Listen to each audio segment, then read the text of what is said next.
beef? Why do you have such a problem with me?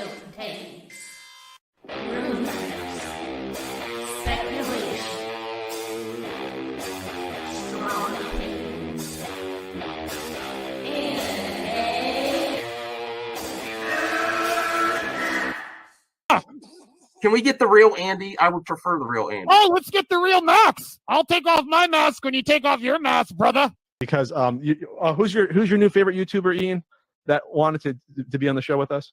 The Madman. The Madman. Mad Movie Man. Let's bring on Max Movies because he scares the living shit out of me. Hold on. Oh, wow.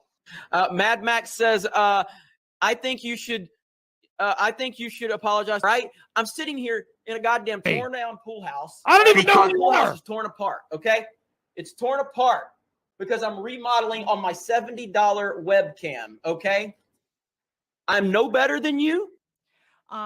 Movie Madness Entertainment. Welcome. Welcome, everyone. It's me and Yao here, and that dude Ben. I tried to look you up on Twitter at this, and I can't find it. Hey, everyone, smash the like button for a Grace Stan having to expose his hero of movie talk. I have to expose the GOAT. I'm sorry. It's getting too ridiculous anymore. She has every right to criticize Snyder fans and the way it's going, but the flip-flopping is so great, and I feel that I have to be transparent with you, even though I'm a fan of her. I think she's got some tendencies, everyone, that she has. She's very reactionary to criticism, and her hottest takes where she spills the tea are very reactionary. It's not coming about organically.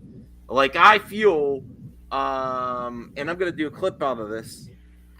I feel like the reason she went so hard at Snyderverse in the last video was because she was called out for flip-flopping with her old take, and I think that's why she's so aggressive this week. Grace, I love you, girl. Don't block me. I just got to be real. I got to be real because it's getting, no matter how you feel, from one week to the other, it's, oh, you Snyderverse fans, you keep getting your wins. Oh, it's done. It's like, it's getting... Part of it is WB's all over the place. Yeah, part of it. Oh, but you have your thoughts on Grace. Don't be. You know, I'm not going to censor you. Don't be too harsh because I think she watches the show. Not really. We got 13 people watching. I don't know who's. There's barely anyone watching. Smash the hell out of the like button so more people watch. But yes, say your piece, DL, about you've been following the Grace back and forth on. First. Well, let's get your thoughts first, and then I'll show you the video that I think that she's being very aggressive this week because of this video making its rounds on Twitter. So I haven't really been keeping up that much of what she was saying about Snyder, DC, whatever. But definitely she has been really flip-floppy when it comes to like, does she think the Snyderverse is going to continue or not? Should people have faith or not? Like, I don't understand why she's like this. It's like, and it's not. I don't. Yeah. I don't know. It's just is so confusing. I know. It just blows my mind. Like, pick a side and stick with it or something. Like, I don't even know if she's doing this for like. Is she doing this for clicks? Is she? I don't know, man. So. But as I said, I don't know what she said recently about it. But it's like, yeah, I'm not surprised that she's acting like this because like she's always been back and forth. So I think she honestly, I feel like she's being extremely harsh this week because of it's you're gonna, if you've been a movie talk YouTuber long enough, you're gonna catch someone with flip-flopping on their opinion. Most of the bigs. So it's not just you, Grace. I'm not just calling out you, John Campia. Most of them flip-flop the way the trend goes. But here, you do need to see this because I think this is why. Oh, that dude Vince is here. Hey, that dude Vince. What's up? We're talking about Grace Randolph and the Snyderverse and how she's been going back and forth where it's getting annoying. It's getting annoying to me as a fan because it's 1 week it's this, 1 week it's that, month to month, and it's all over the place. Hey, Isaac, you want to come on the show? Isaac, you want to come on the show? You want to come on? All right. So let's play the clip that's been making the rounds. And this is why I'm sorry, Grace, I might send you a DM. Please don't block me. I'm going to say, I think this is why you were too aggressive. You were so aggressive in your video because you were being reactionary to people calling you out on an old clip. I got to be real. I think that's what's going on here. I think that's some context that not everyone's getting here. And you need to see before you say, now there. Oh, what the hell's going on my green screen? Oh shit.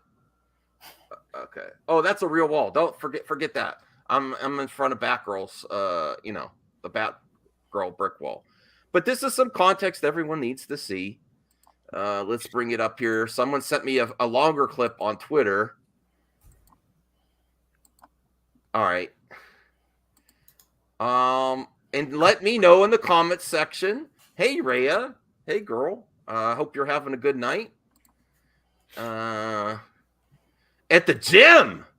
Whoa. Isaac's getting ripped. Pump All that right. iron, boy. Pump that iron. That's where I was at too, Isaac. I just got back from the gym.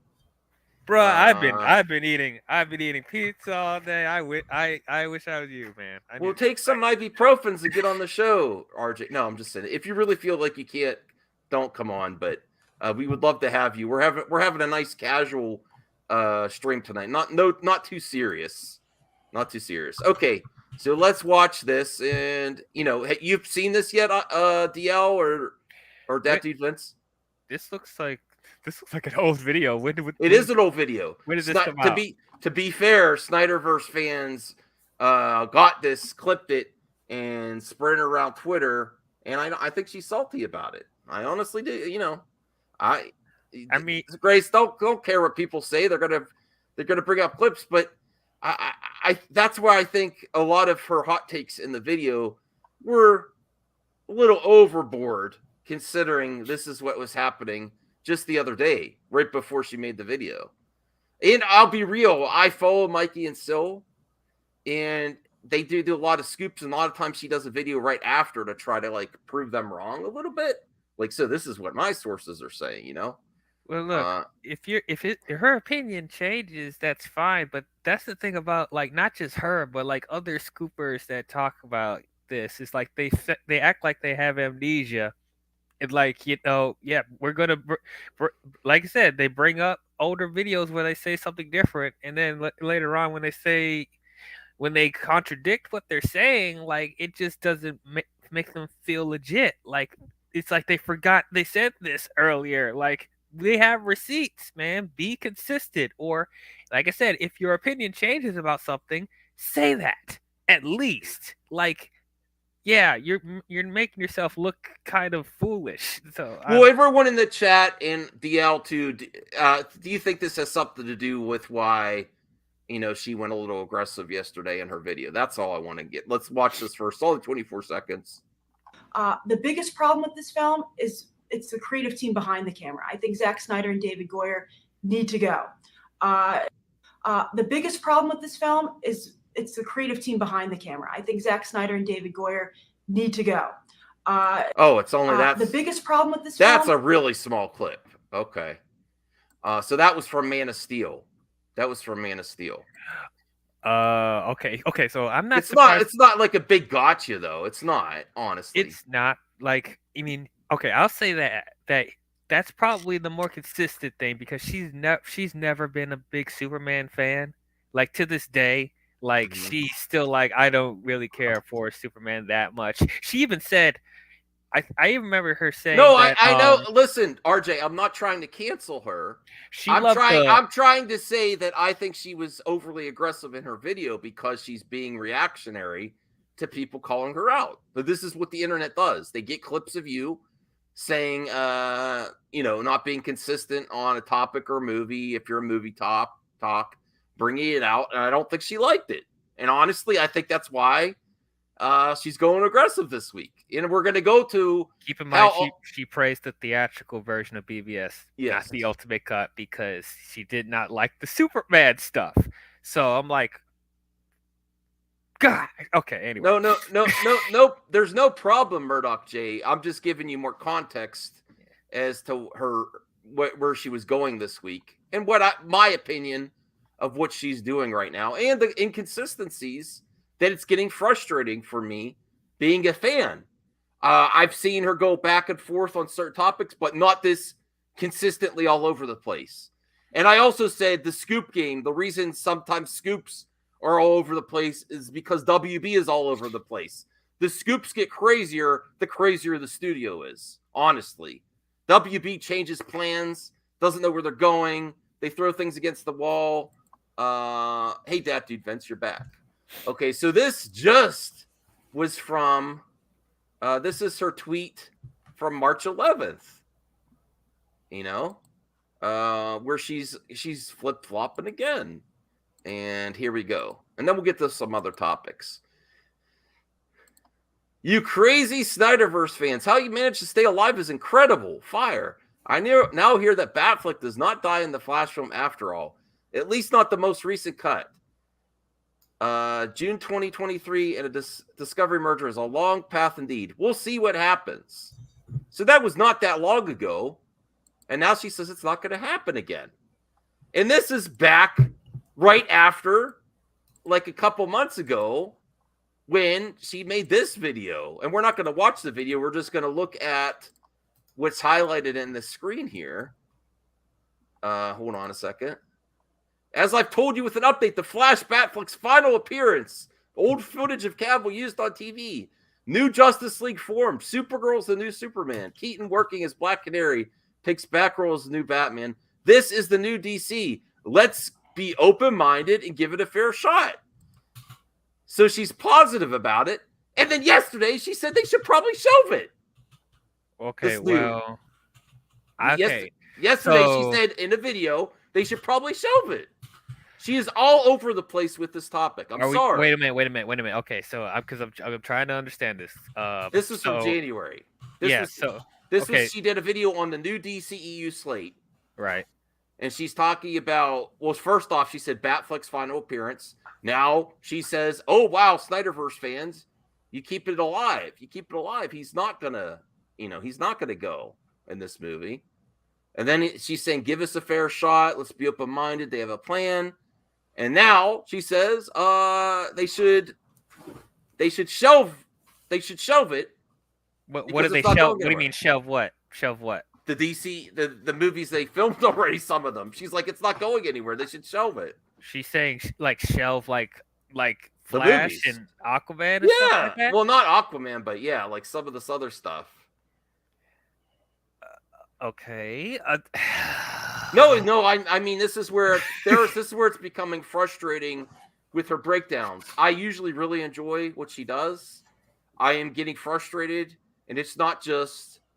And this goes to the media, access media, where it gets frustrating. I don't like the word "show" or anything like that, but when you push back a little bit about what they are saying, then they say it's too. This is too volatile. There's too much drama with Snyderverse for it to continue. And then in the same video, DL, she says, if it makes money, that's what gets things going. And that I can agree with that. It all comes down to money. What gives you what make drama attached to this project is not going to stop them from making the film if it's going to make money.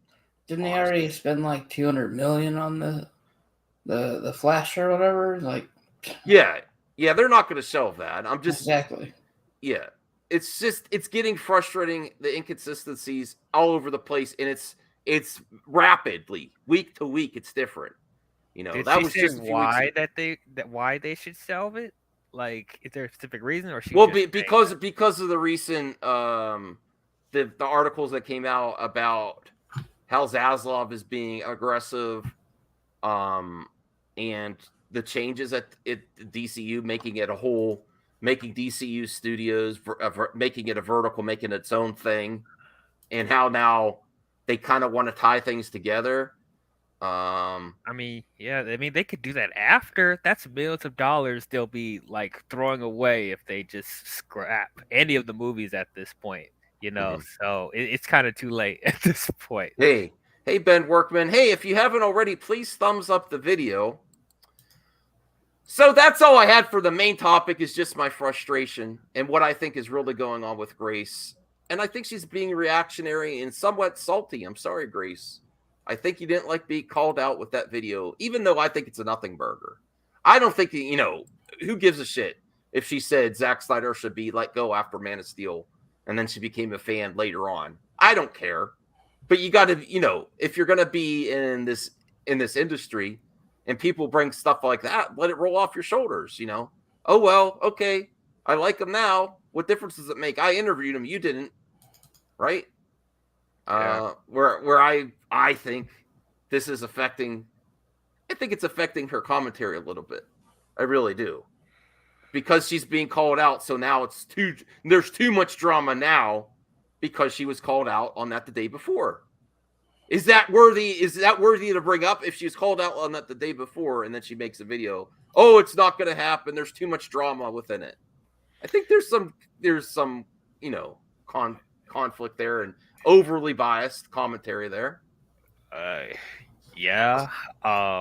As I said, like, you have to be consistent, especially like if your videos are coming out within a couple weeks of each other and they say two different things, like yeah, you're making yourself look foolish, as I said. So why didn't you bring up like this stuff, the drama or whatever? Like, and you're just saying, oh, it should be canceled, even though you said just give it a chance. I'm like, I don't even know what it blows my mind. This is why I don't follow Grace that much, because of stuff like this. I'm still gonna follow her and I'm still gonna DM her. I'm just this specific topic has been frustrating as a fan of both the Snyderverse. And I'm not saying it's definitely going to come back. I'm not. She is very inconsistent on this specific topic. It's all over the place. Yeah, I think Hans said, I think Hans was kind of saying that maybe me. Are you saying me? I flip flop around these days too. Yes. All right. So then we're going to get to some other topics. Did you get DL? Did you see anything? Did you go see Fantastic Beasts? Yes, I did see Fantastic Beasts. And I actually enjoyed it. I enjoyed it quite a bit. Okay. I do think it's probably the best of the three. Really? I do. Not by a whole lot though. I still had some issues here and there, but like I think this one is heading towards the right direction. Where it's like if they decide to continue with 4 and 5, I think they'll turn out to be really good this time. Because they actually got one of the screenwriters that worked on 7 of the Harry Potter films to help with J.K.'s script. So that really helped a lot to make things more focused and more coherent. And this one felt more fun this time, because one of the things was Mads Mikkelsen an upgrade. No shade to Johnny. Yeah, because I did enjoy Johnny in the first 2 movies, but I'd say Mads, I think he's a better Grindelwald. He felt more grounded and more sinister, and I found his like chemistry with Jude Law. It felt a lot more relatable and natural this time. So yeah, I think he's really, really good. Part of me, even though I like Johnny Depp in the first 2, part of me wishes that we could go back and see how Mads would do the first 2 movies. Yeah. But yeah, it was really good. The new characters like what's her name, Lolly. I thought she was great in the movie. Did they keep all the same cast or some of them recast? Because I looked at the trailer and I was like, are these the same actors? Yeah, they are the same actors. They just have a completely different look. A couple of them, but yeah, They are, yeah, they're still there. But there's actually a couple of characters that didn't get as much screen time as the first two movies. So which is why I'd be kind of sad if this is the last one, because like this does feel like, because this movie feels like a quasi ending to where they leave it open if they want to continue, but it's like they wrap some things up enough to be like, if they end here, it's, I guess it's a okay place to end things. Yeah, that's what Like, that's what they've been saying. yeah. It's satisfying action and all that. You know. Oh yeah, the action's Good, really good. The and- beasts are actually incorporated a lot Oh, more that's into the good. story, so that's good. Yeah, Eddie Redmayne's great. Jude Law's great. Jacob Kowalski once again is a highlight for me. So I hope people give it a chance. You know, I don't know how it's going to do financially this weekend. Well, let's look up there should be at least the preview night and today estimates, I think. That dude Vince, are you looking forward to the Fantastic Beasts movie? Not really, because I only watch the Harry Potter movies because my ex-wife dragged me to all of them. Never really cared. Sorry. Oh, no problem. Oh no. CNN says Fantastic Beast turns the Secrets of Dumbledore into too much of a snore. What? I don't understand. I wasn't bored at all. I mean, yeah, it's still Secrets of Dumbledore, right?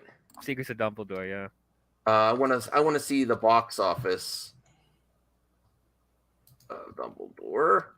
Well, that being said, I did enjoy most of the Harry Potter movies that I went to. I just, the lore and all that, I just never really cared about. Like, they were good movies. Yeah. I'm not gonna like put them down or anything like that. So hey, anybody's into them, I'm like, hey, cool. Well, they don't have any estimates for Friday yet. Sometimes they post Friday, but not really this time. They just have the Thursday night preview. I'll bring that up here. It says opens to 6 million in Thursday. That's you can't gauge anything off of that. Oh yeah. So it says it's on track to bring in 40 million in its opening weekend, would be the weakest start of the Potter adjacent movie. 2016 Fantastic Beasts and Where to Find Them launched 74. 2018 62. Oh yeah, it's going down. Unfortunately, I think there's more possibility of the Snyderverse coming back than a fourth Fantastic Beasts. yeah, which it's a shame. I mean, even though like the Fantastic Beasts movies have had its issues, and I don't think Fantastic Beasts 3 is perfect or anything. It still has those issues of like stuff. There's still too much going on as far as the plot, and like stuff feels kind of slow in places. J.K. Rowling feels like he's writing a book instead of making a screenplay, but it's like there's a lot of potential when it comes to the lore and the world building of of the Wizarding World. So it's like, just if this doesn't succeed financially, like I'm afraid that we won't get a lot of Wizarding World content after that, at least not for a while, So it's like that's another reason why I want to succeed, because I still want us to still have Wizarding World content. So yes. I don't know. The Geek Getaway says, "What's going on here? Smash or pass, Grace Randall?" I don't know if I want to answer that, Tony, but I think you already know the answer. I'm not going to say though. I'm not going to say. Ben Workman, $2. Thanks for all the great content. Thank you, Ben Workman. I appreciate the support here. We're just having some fun tonight. It's not going to be a long stream. I got home, visiting the parents. I was like, what am I going to do? I was like, let's stream a little bit. And thankfully, DL wanted to join, and so did that dude, Vince. So I really appreciate that. Yes, Anthony Cheeseman says 40 million would be an epic fail since it cost over 200 million. Yeah. That's another thing. They need to work on like the budget for these films. I mean, I know you gotta keep the effects and the magic in there, but it's like, it's this is less than the second movie too. So I'm like, I don't understand as far as budget. That it was less than the second film. Like, how is this less than the second film? Anyway, you're not streaming. You're not streaming about okay. Just want to add, I've always wanted to be on a panel with DL, just because, you know, Vince is a great name. I'm just saying. I appreciate it. Appreciate it. Two mind think alike. Awesome. I have some amazing news for all you DC fans. You're going to be shocked by this announcement. You're not going to be able to wait for this project. Oh boy. Wonder Twins. KJ Apa and Isabel May will star in the DC movie for HBO Max. Does anyone care about the one? I don't like to be that guy that says, who asked for this? But who asked for this, DL? Wonder Twins. I don't know about the Wonder. That dude Vince, did you ask for the Wonder Twins? I'm not really that big of a DC person, so I don't even know who the Wonder Twins are. I have no idea. I've heard of them. I watched them when I was a kid. When I was watching the Super Friends. They were in the Super Friends. Yeah. I mean, I'm a DC fan. You know, I'm a DC fan, and I want to support any DC content, like getting new heroes, getting their own stories. I'm always going to support that. But yeah, this is one of those things where I'm like, I'm scratching my head, and I'm really wondering how they're going to make it work. Because, like, dude, one of the the brother's power is she turns into water. And then the sister, she could shapeshift into anything, but like the brother turns into water. Awesome. How are they going to make that work? I don't know. James Gunn made Polka Dot Man work. True. So maybe they could do some. But this cool isn't James stuff there. Gunn. James Gunn isn't doing the Wonder Twins though. Yeah, who's doing this? Like, did they have a director yet, or? The Wonder Twins movie will be written. It's a movie. It's like coming to HBO Max. Will be written, directed by Adam Zitskiel, who has served as a writer on Rampage, Scoop, as well as Dwayne Johnson's upcoming Black Adam movie. Oh, Black Adam. Okay. Okay. It kind of gives me pause that worked on Rampage and Scoop. I thought Rampage was fun. Yeah, Rampage was pretty solid. Scoop though was kind of shaky. So, but we'll see how he does with Black Adam. There's one thing though about this that's giving me real big pause though. Can you pull up the actors again? Oh, do I have to? All right, I won't. Because it's something that just gives me pause for a second. It says KJ Apa and Isabel May. Okay, now can you look up an actual photo of the Wonder Twins? All right, hold on. There may be a really serious problem with this casting. Because they don't look like the Wonder Twins at all. Okay, let me bring this up here. Hold on a second. Let me remove this here. I honestly, this is might cause some uproar. Yeah. This is a newer version, though. No, yeah, but they look pretty similar to how they are in the original cartoon. They don't look like them at all. Well, they could put black hair on. I know, but as far as like they don't. They look like Vulcans. Yeah, they do. I don't know how they're going to make them look. And people said there was nothing to talk about in movie talk. The Wonder Twins is moving forward, everyone. Don't worry, we have more exciting topics. It's like watching Spock and Tuvok. Yeah, I mean, Copper or something. I guess, but like I haven't seen Riverdale, so I don't know how they are as far as acting. But it's like, I don't know. I just have to see how they look. I mean, they're aliens, so I guess like race doesn't really matter. But it's just like they don't look like. Hey, you know what, Andrew? You want to come on tonight? We got to be calm, though, Andrew. We got to be calm. We won't talk about Spider-Man. We'll talk about other stuff. Yeah, I was gonna ask, please, if he comes on, please. We No don't Spider-Man talk talk. about Toby. No, No, no. but, you know, Right, I'll give you a chance tonight, Andrew. Just be cool, and if you're not cool, I'm gonna remove you, even though you're my friend, because I just can't deal with a nice. Hold on, let me get to Andrew. I was gonna ask if the topics even involved Spider-Man. No, we have no Okay, cool. Spider-Man topics. Cool. No, he said cool. As long as, hey, you know how it goes. Yeah, whatever. I don't. Okay, Andrew, you're already starting out on a bad note. Okay, that's kidding. Actually, something that I have to highly recommend. I am loving this show, and I realized I caught up on Hulu today with my wife, and she's loving it too. Let me see. You wear the mask while you watch it. What's that? I was joking. Do you watch the mask, or do you wear the mask while you watch the shows? No.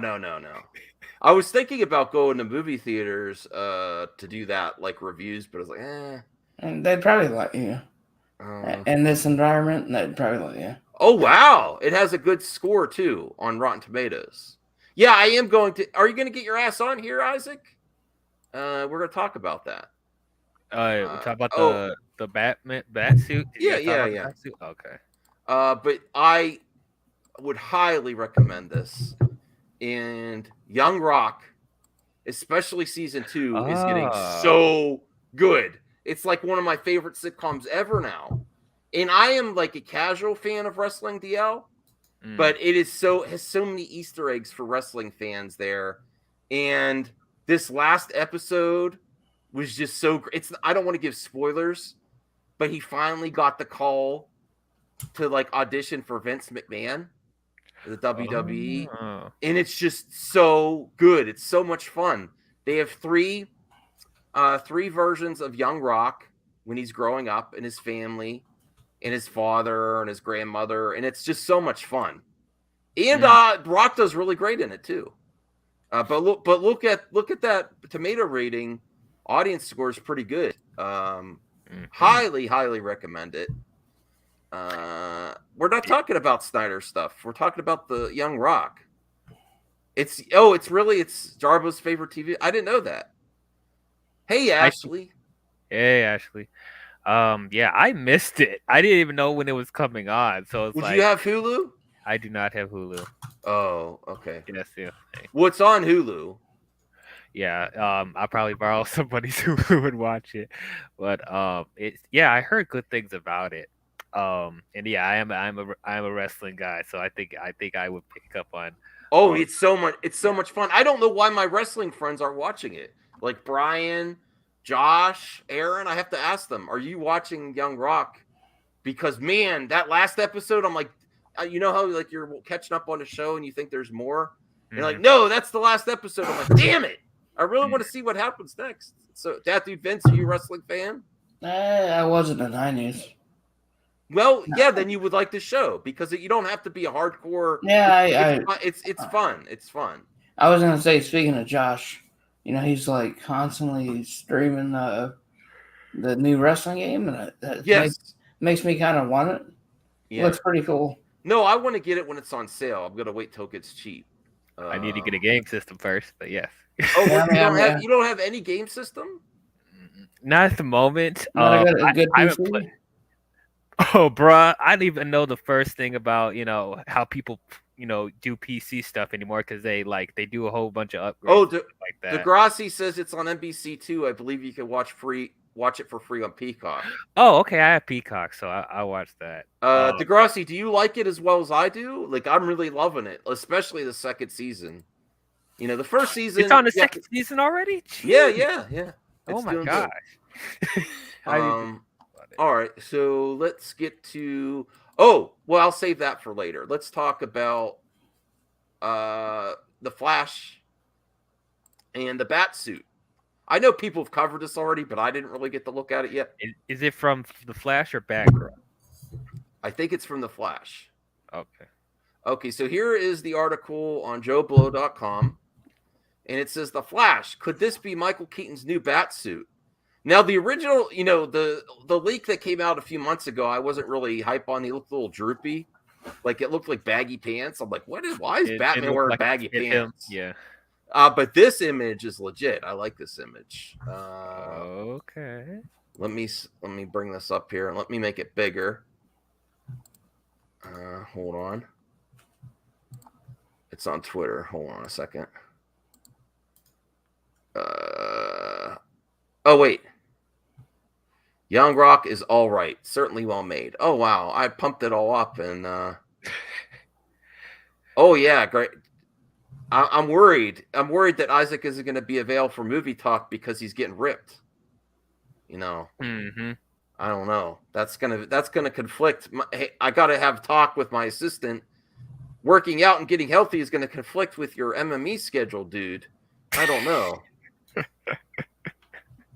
Oh, he says, joke's on you. I didn't even enter because I was already exhausted from the 30-second walk from my car to the entrance. Wow. All right, so let's look at this picture. It's a bigger image on Twitter. Oh, the assistant is on the way. Assistant is on the way. Okay. So here, what do you look at? This looks good. I like the abs. Because you're old, because it's older. If they had like right up against his body, it's not going to look great on an older gentleman. I'm sorry. So I like that they have fake abs. I like the gauntlets. I like the mask. It has the classic yellow logo, utility belt. The boots look fine. Mm-hmm. I mean, the pants are okay. The boots are fine. Mainly, what do you think? What do you think, guys? It's an 89. Being an 89 Batman fan, I'm into it. Yeah, it looks pretty good. Yeah, I don't know how. I don't know. No problems with it. Well, I mean, any criticism of it? Does everything look good for you? I guess okay. There's probably one little. It's a nitpick. It's the nittiest to picks. It The looks nipples. like, what nipples? No bat nipples. No bat nipples. No, we do not need bat nipples again. But like his jaw looks kind of small. Like his jawline for the cow, it looks like it makes his head look kind of small. That's probably the only thing that like is sticking out to me. I know people don't notice that type of stuff, but honestly, he's like 70. Yeah, honestly, listen, Michael Keaton is very fit for his age, but I think they tightened it there so you don't see like an older man double chin, a little bit. Not that he's got a bad one or anything. It's just as you get older, things droop a little bit. But if you make it real tight against his face, it's going to look younger. That's just a guess for me. I mean, I get it. I'm even though Michael Keaton is my second favorite Batman, I'm still like questioning why they're bringing him back to be in the bat suit. I feel like they need to have the resources to. I can follow Michael Keaton. Batman Beyond. Him now. Yeah, follow Michael Keaton. But but yeah, like I still think they should have him be in the Batman Beyond movie. I don't think he should be back in the suit. But as far as how his suit looks, it actually looks really good. It looks really cool. I'm interested to see how he's going to move in it. It doesn't look as restraining as his previous suit. So, yeah, it looks pretty cool. A nice modernized version of it. It doesn't look like a. It does look like a. Does this get you more hype? Does this get you more hype for the Flash and Batgirl? To be honest, no. Because, the suit looks cool, but I'm more interested to see how he's going to be handled in the films. So I need to see a trailer or something to get a feel of what's going on as far as the plot and stuff like that. So I don't know if this got me any more excited for it, but I'm up for it. it got me more excited, like to seeing his first, resurgence into the movies since Batman Returns. It's gonna be the first time you see him again like that. I'm very hyped for it, even though I have major concerns about the Flash. I don't think listen. What's out of the concerns of the Flash? What's your least concern? I think Michael Keaton. I think I'm least concerned with seeing him come back. Well, actually, that's honestly one of my biggest concerns, because I feel it's unnecessary for them to bring him back. But I get, for nostalgia and the timelines and multiverses and stuff like that. It's probably story reason for that. But like, yeah, that is actually one of my biggest concerns. What's the least of my concerns? I don't know. I mean, what are you most confident about? I think the most confident I am is, I think Michael Keaton's Batman. The most concerned I am is with Ezra still. Yeah. And I'm really not concerned about Batfleck now because the leaks. Spoiler warning: they say at the end that he reaches out to the Flash and says, "Find us." Who knows if that's going to stay now, though?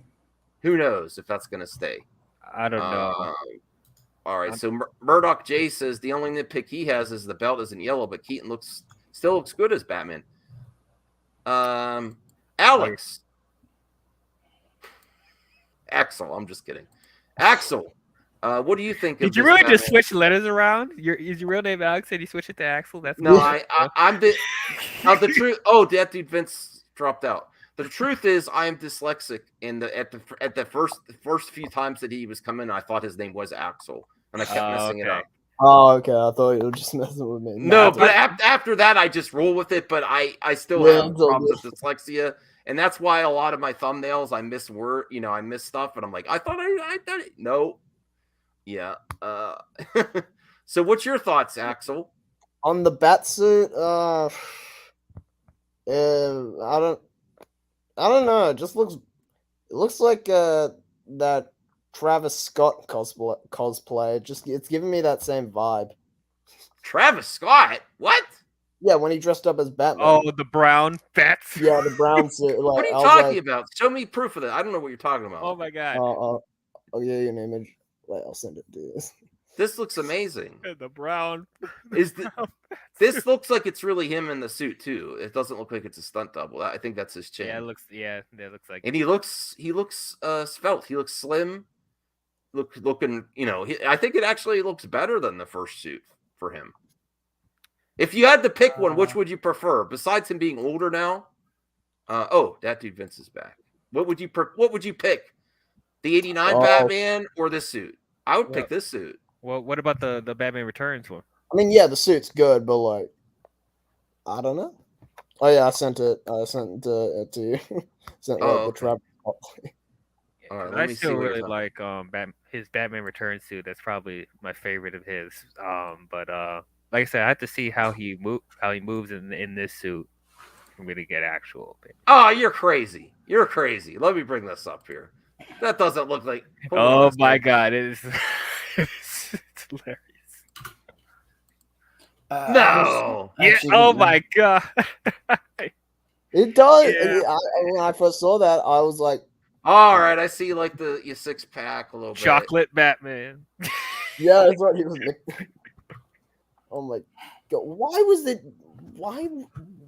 that even his costume?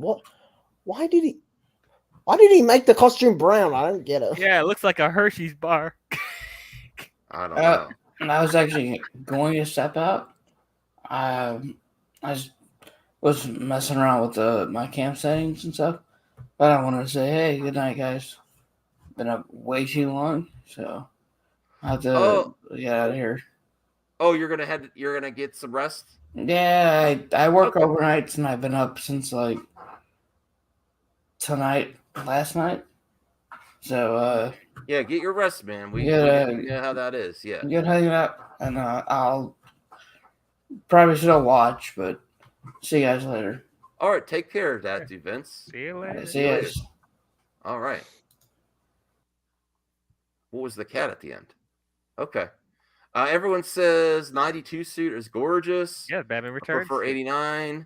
I'm with But the aren't 89. they? Didn't they make like a continuation of, like in comics, like where the suit looked really good? Like Yeah, like they had the Returns like chest plate with the and they gave him abs.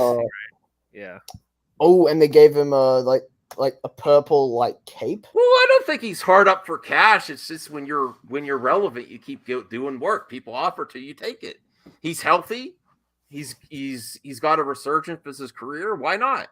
He's having fun. Yeah, I mean, I don't have a problem with him coming back, in the role. But I don't want him as my main Batman. This isn't who's hard up for cash is Nicolas Cage. No, I don't think Keaton's hard up for cash. I don't think he's going to do something he doesn't want to do. Right. I just think he should be. No, I'm a fan of the 89. I think I prefer this one. I'd have to see Andrew, be careful. Come on. Stop talking about his package. Yeah, was awesome. Oh, thank you. Thank you. But yeah, a lot of people like the 89 suit. Like, when I reviewed the 89 Batman a couple months ago, like a lot of people said that suit's like their favorite. So didn't he wear like Nikes or something?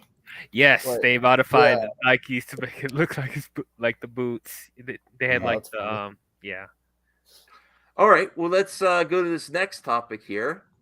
It's about the Last of Us TV series. Pedro Pascal gives an update.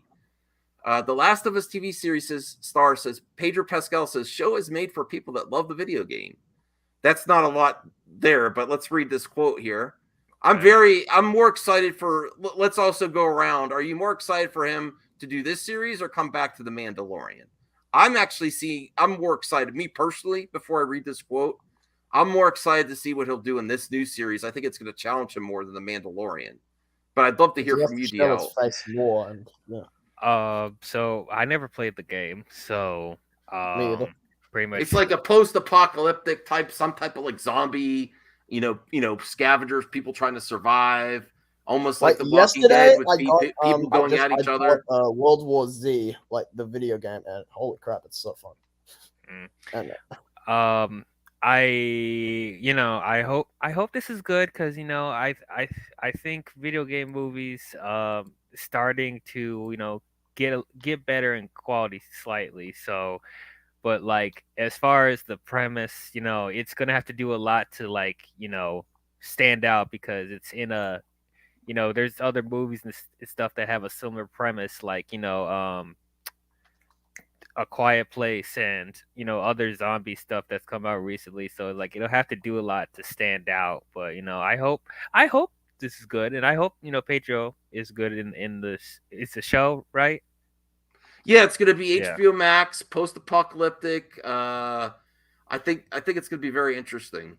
Very interesting. I think it's really gonna challenge his acting chops. Mm-hmm. I'm much more excited for this than I love The Mandalorian. But honestly, he doesn't really even need to be in The Mandalorian much, except when he takes his helmet off. He can do voiceover and have a stunt double pretty much walk around the whole show. And then do the, what do they call it, ADR at the end? True. Axel, what do you think? Are you more excited for Pedro to come back in the Mando, or are you looking forward to you're playing Mando. games? I don't really know much about Last of Us. Like I know the 2 video games. That's all I know. But I'm more excited for him and Mando because, because Mando proved itself. So you haven't played the Last of Us game. You're a gamer, but you haven't no interest in it. Okay. Nah, got no interest in that because I'm not really into the big end of the world as we know it stuff. Genre, even though I'm playing World War Z, so that's kind of. I know. What are you talking about, man? Yeah, I know.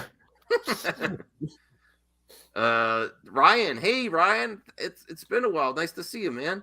I'm Vengeance, DC Cinematics versus Cinematics. I'm excited to see him on The Last of Us. I played the game 3 times. Awesome. Gee. Awesome. So let's at least read this quote here. there's a very, very creative way of honoring what's important and also preserving what is iconic to the experience of the video game, and also to include things that you wouldn't necessarily expect, and then directions that you would expect it to go, and it might not. They're doing some really smart things, is all I can say. It's similar to the way Jon Favreau and Dave Filoni treat The Mandalorian. It's how show co-writer Craig Mazin and game writer and show co-creator Neil Druckmann are treating The Last of Us. It's in good hands because they love it so much. Well, clearly Neil created the video game, but Craig loves it so much, so it really is made for the people that love it. And there's some very intense storytelling for people who might be less familiar. And I'm less familiar. Here's a synopsis too. Years after a fungal plague wiped out much of humanity, transforming most into vicious zombie-like monsters, the story follows Joel, who's living in a militarized quarantine zone. He's in close relationship with Tess, who operates in the black market of this community. Together, they become known by the local criminal underworld for their ruthlessness. On a mission to claim the stolen guns, they run into the leader of the Fireflies, a resistance group, who tasks them with smuggling a young girl named Ellie out of the zone. This mission soon becomes much more than they were prepared for. Does that intrigue you at all, Axel? Huh? Yeah, thanks. Yeah, sure. Yeah, sure. Yeah, sure. Okay, good. Interesting enough. I didn't play. I own the game. I didn't play it. I bought it like on Black Friday. It was like $12. I never played it. Wow. I never played it. I still have it sealed, I think. I just got to get, but then I'm like, should I play it? And then there are fans that really, the second game.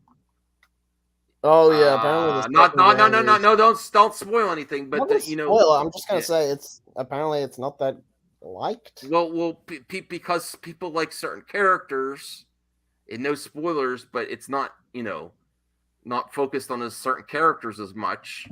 So there's a lot of conflict there, and I hope, that the series. That's my concern. I hope the series sticks with Joel and Pedro Pascal, especially if we really start to like him in the role. Right. I don't think they'll make the same mistakes. Like they could tell their own story. It's still and that's the other thing. I don't want it to be exact like the game. Why are people so sucked the source material when it would be watching like the same thing? I kind of like to see different versions. Yeah, exactly. Yeah, otherwise it's just you know what to expect, and that's just not fun. No. Yeah, Shifty Gism says both games are great, though the second one is super bloated.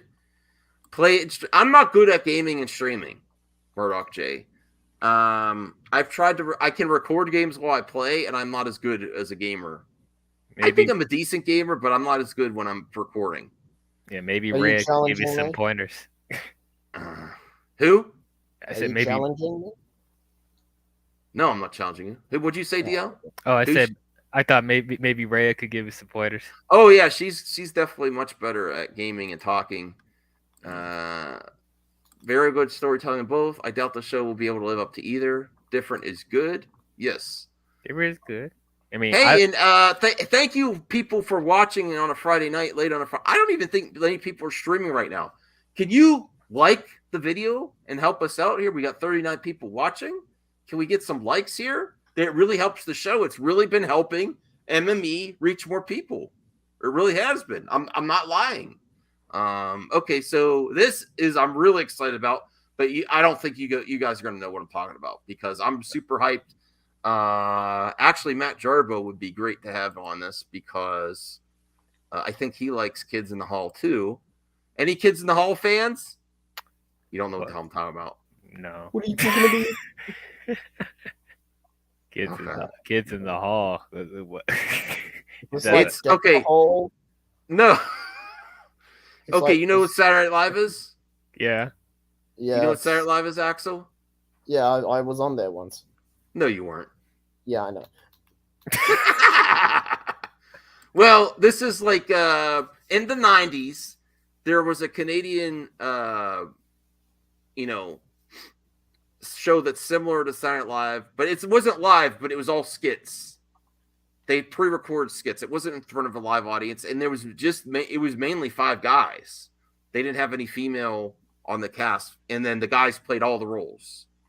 It's a comedy series. Well, a Kids in the Hall trailer revives beloved Canadian sketch comedy series on Amazon potentially. So I'm really looking forward to that. Isaac has entered the building. Are you? God damn it! Oh, bye. Oh wow! Look at this. Everyone else is doing young people stuff. Something Max hasn't done in a century. Wow. Okay, relax. Yeah. Shifty Gism says, "I love Kids in the Hall." You used Head Crusher as your avatar for years before this one. Yes.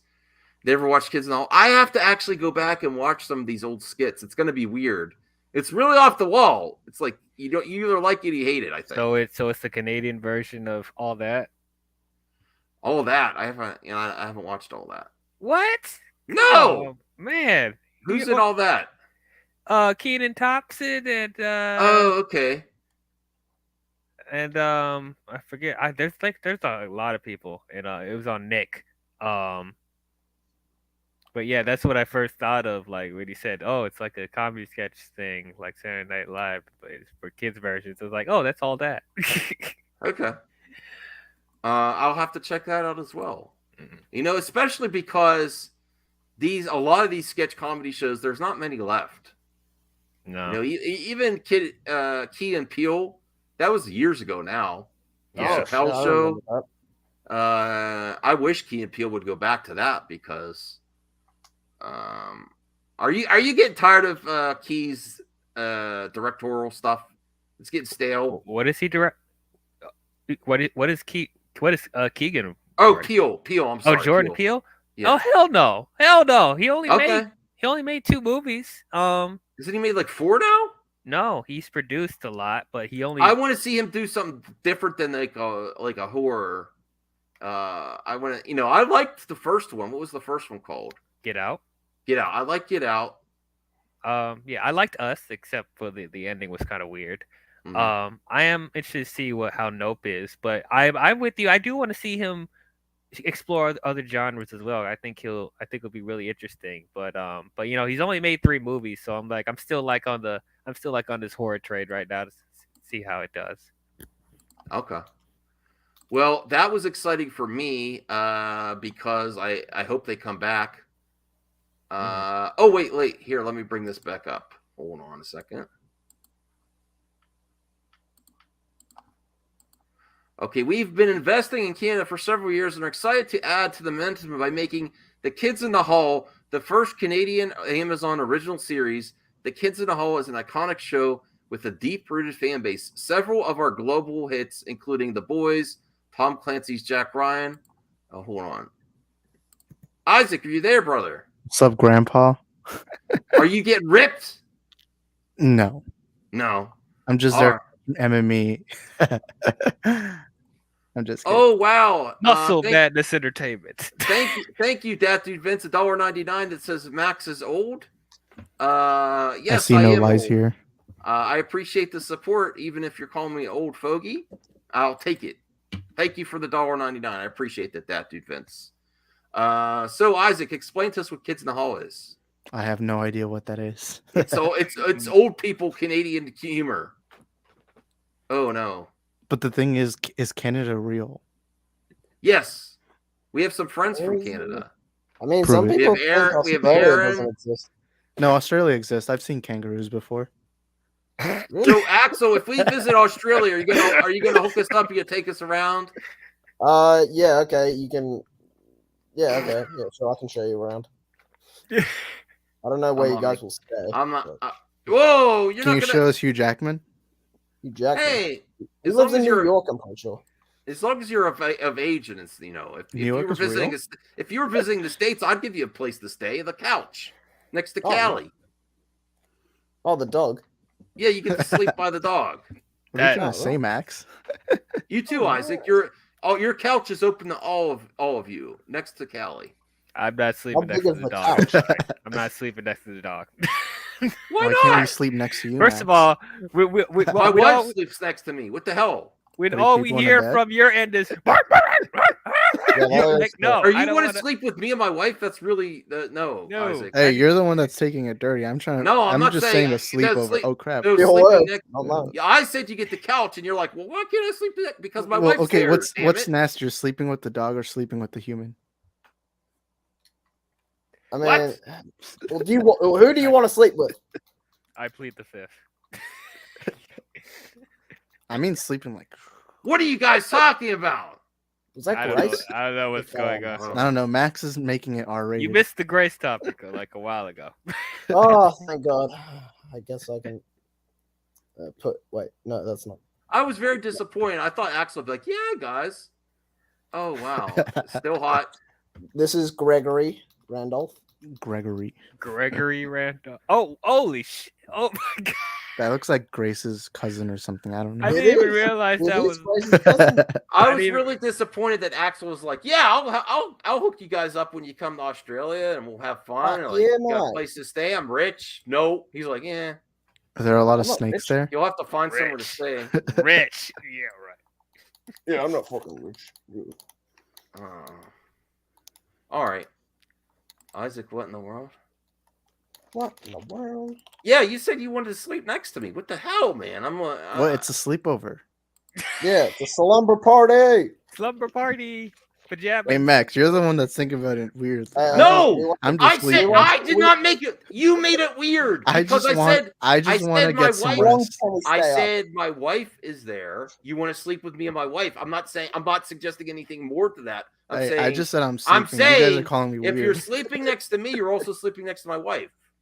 Yeah, I'm asleep. I'll have to ask. MME after dark. I'm just kidding. I've slept on floors before. Welcome to MME after dark. You have to bring Rambo. Rambo. It's gonna bite everyone. Is he Rambo there now? No, he's outside right now. Oh, okay. Who's Rambo? That's my dog. Your dog looks like Sylvester Stallone. No, he's just named after. Maybe. I don't know. Yeah, possibly. Maybe.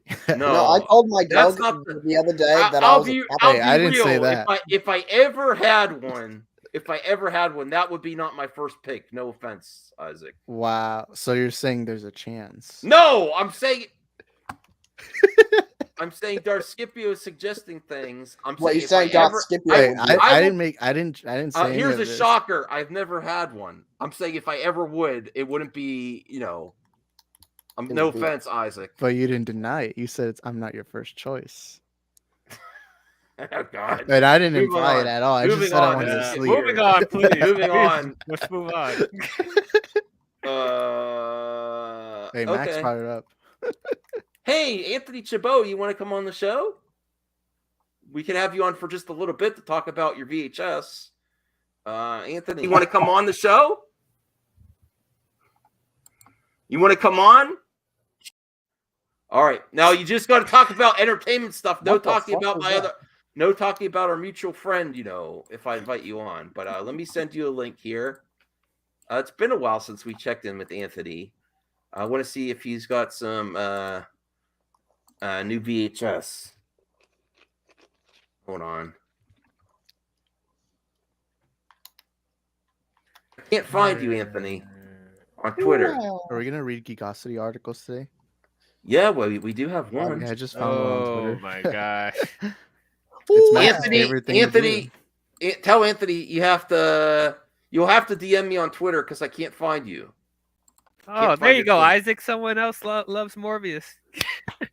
I still The haven't Morbius seen. fandom rises. I still haven't seen it, so haven't maybe seen I'll it? join. Yeah, Join I'm gonna. us, brother. We'll see. We'll see how I feel. Let me see if I can find him still. Just don't trust my review, okay? Don't trust your review. Got it. I don't want to hype people up too much. I don't want to be the reason why someone spent $12. You're like, wow, it was that good to him. I gotta see this opening weekend. If it's bad for you, Oh, forget I found existed. you, Anthony. Here you Okay. go. But if it's good, thank me personally. got it. Okay, I gave you a link, Anthony, in case you could pop on. All right, second pick. Nothing. I'm not saying. All right. So we've been investing. Oh, did I already read that? Yeah, you did. The first Canadian Amazon original series, The Kids in the Hall, is an iconic show and deep-rooted fan base. Several of our global hits, including Boys, Tom That's what she Clancy's said. Jack Ryan. I have to see the second season, Jack Ryan. Did anyone watch that? Didn't I've seem that interested, honestly. I've yet to see for the first season. The Expanse have been. What do you mean? You're an Alphas fan, Isaac. It has. I know Jim Halpert's evolved, but I don't know. I've yet to wait. I don't even know what streaming service it's on. Amazon. Yeah, I don't Yeah, it's have on it Amazon. Okay. I have too many streaming services. Several of the global hits, including The Boys, Tom Clancy's Jack Ryan, The Expanse, have been filmed in Canada, and we are looking forward to continuing our work with talented producers and crew members across the country to bring the series to our Prime members around the world. So this may trigger some people, but is there a difference between Jack Reacher and Jack Ryan? Yes. Okay. Because I keep mixing them up. I'm like, wait, Jack Ryan? Jack who? Was Tom Cruise Jack Ryan or Jack Reacher? Or What did I read? Did I read Chris something, Pine? Dottie? What did I read? I don't know what I read. You read a chat. You read D's and Nuts. What? I did not read anything. Yeah, I know. You're reading something right now. It's true. He's saying I read it already. Okay. Okay, better than the Batman. I highly doubt it, but we'll see. It's not. Dark Star says Morbius is a masterpiece and it's better than the Batman. Yeah. It is the That's a hot greatest take. movie to have ever exist. Okay. I'm just kidding. Yes. All right, It's here's far from The that. Sonyverse thrives. Here's breaking news. Breaking news. Breaking news. Pull up the clip, Max. Breaking news.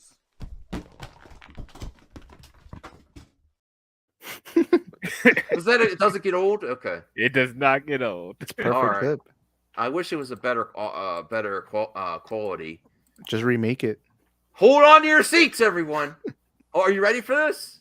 Hold on to your butts. This is gonna, don't lose your shorts. Okay. Here we Giggity. go. Warner what she Brothers Discovery plans to replace DC Films president Walter Hamada. Oh my God. It's Not coming this from again. Twitter. Geekosity, written by Mikey Sutton. Not this again. All of a sudden, I What, DL? This I is said breaking.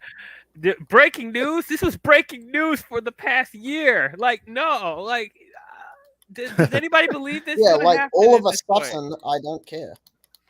Yeah, man, I believe it when I see it. But this is just some more nonsense. Now I know there's gonna be a shakeup with Discovery, but no one has confirmed that Hamada is either gonna It stay says or is gonna plan. leave. It says plan. Planned. Hold your horses. What does that mean? Hold What does that mean? horses. I mean, they're Planned. going to. Well, if you read the article, we'll find out.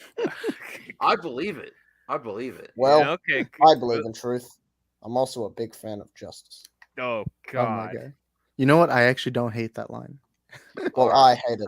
I can't stand it. You're justice. You're a Norwegian fan. All right. Get out. Time to read an article about Hamada being replaced is the plan. Allegedly. Hamada Burger. Warner What the Brothers fuck is a Discovery Hamada? CEO David Zaslav is looking to replace DC Films president Walter Hamada. This is part of Zaslav's plan to restructure DC Entertainment. Variety broke DC's entertainment overhaul yesterday. They reported David Zaslav, the CEO of the combined companies and top leadership, have been toying with the idea of turning DC into its own solidified content vertical. If this sounds familiar, I've already scooped it. On February 1st on Syllab Dole's YouTube channel, watch it here. No. At the time, No, keep going. At the time, insiders revealed Zaslav considered renaming it to DC Studios. Zaslav may or may not keep that name, but the idea is the same. Whatever it's called, it would consolidate Warner Brothers Discovery, various DC properties such as film, TV, and the original comic books. Zaslav wants something like Marvel Studios President Kevin Feige to run it. No, it won't be Feige, but an individual with his visionary talent. On June 1st, 2021, we leaked that DC Films under Discovery would resemble Marvel Studios. Geekosity staff writer Edwin Francisco wrote, Zaslav is already looking into how to improve the DC Films by restructuring it similar to Marvel. Well, actually, if you go back, that's pretty accurate. Is that an easy guess, though? We'll see. We'll go around the panel. restructuring it similar to Marvel Studios to clarify structurally, not stylistically.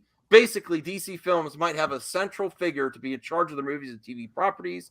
This will be the version of Kevin Feige at Marvel Studios. Likewise, Variety added, before the merger closed, Zaslav vetted candidates with experience in creating and nurturing blockbuster intellectual property with the goal of potentially finding someone to serve as creative and strategic czar, similar to what Marvel has in Kevin Feige. Variety article confirms my scoops. Do you think it confirms the scoops? I give two shits about his scoops. Like, I really don't. Confirmed his own scoops. Confirmed his own scoops. Yay. Good. Congratulations. Okay, here's what it says. On April 6th, I stated that Walter Hamada's days as DC Films president are numbered. An insider revealed then Hamada won't stick around one way or another. This is from an insider, a source. There was gossip of Zaslav either removing DC Films or transforming it to DC Studios. That would consolidate everything in the DC banner. Hamada isn't expected to continue with either decision. In other words, the puzzle pieces are falling into place. Sources indicate that Zaslav won't fire Hamada immediately. Zaslav is still in a transition stage. He may have begun the bloodbath quietly. A quiet bloodbath. I don't know if I can read that terminology. But he needs Walter Hamada to pass the baton to the new person. Per Variety, DC Films hasn't unlocked the full potential of DC Comics universe of characters. Walter Hamada is among those to blame for such failure.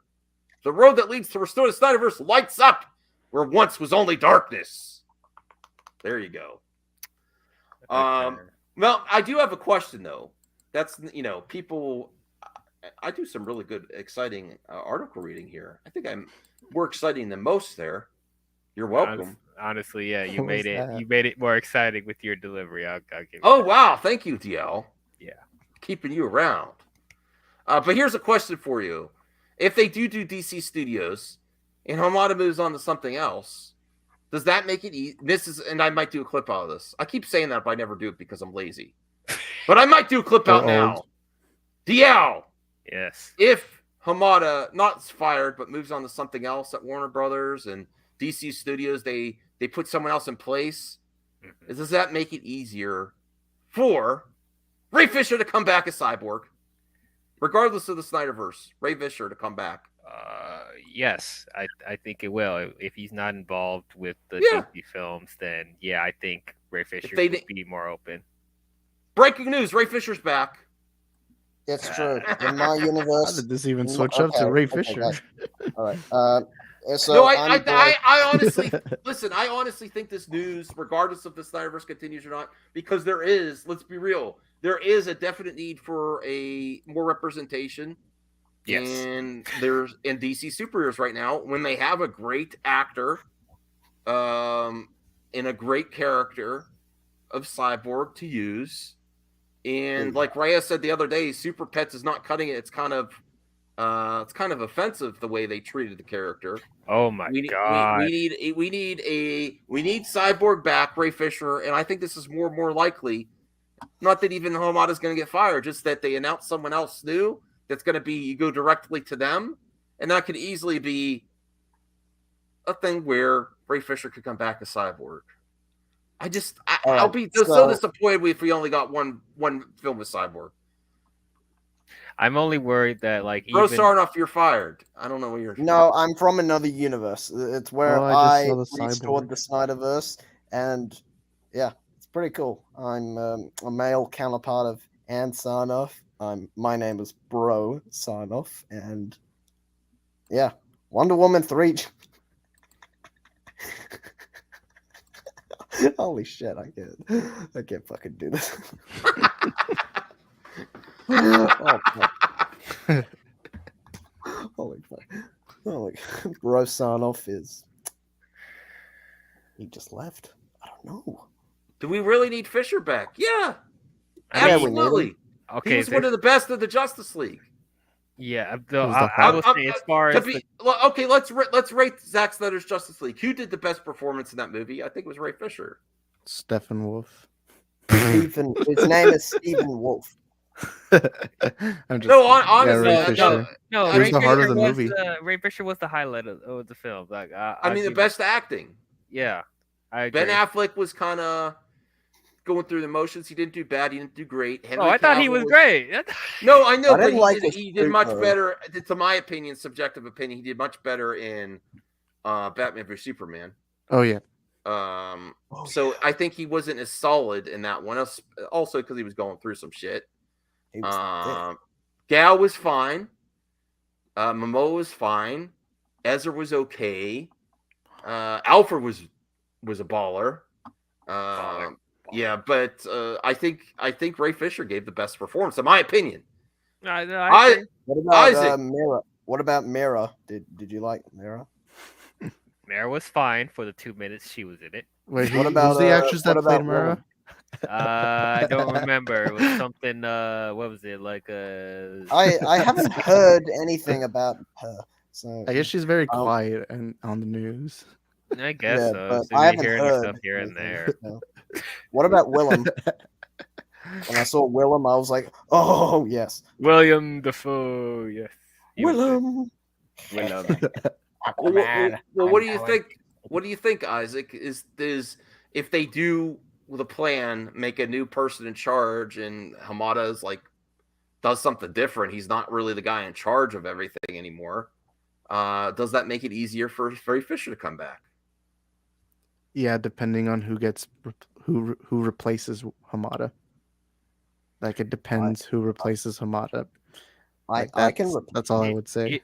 It also really depends if Warner Brothers wants to bring him back because of all the drama with Hamada. Even if he leaves, like I feel like WB may like still be kind of wary of bringing him back. But like, you know, I feel like he probably only would come back if Snyder would finish the Justice League movies. I don't know if they will put much stock on the Cyborg movie, but you know, maybe they'll change when DC Studios is up and running and they have like their own vision of where they want to take the thing, and Cyborg may be in it or not, or they might put him in like a different like thing like Titans or Young Justice or something like that, because like he's more prominent in that type of team up than Justice League. But you know, we can see what happens. I don't know. Shifty Gizm says the second chick on the right was singing during the one sequence scene was the best at acting. No, that I'm sorry, that was cringe. Like that. I did not like that. I didn't like. Wow, you don't like Snyder's vision, Max? Wow, we heard it here first. No, I'm just kidding. They left it. They probably would have cut it shorter if it was if it was going theatrical. When she smells the coat, I don't think. Yeah. When she smells it, wouldn't that smell really bad? Because it probably smells like fish. Jason Momoa smells like lavender. Yeah. That's how Isaac would be if he was in the madhouse. He would get my hoodie and my mask, and he'd be like, and he'd sing a beautiful don't tell me song. secrets. Yeah, my assistant would sing a I'm beautiful doing that song. already. It smells like lavender.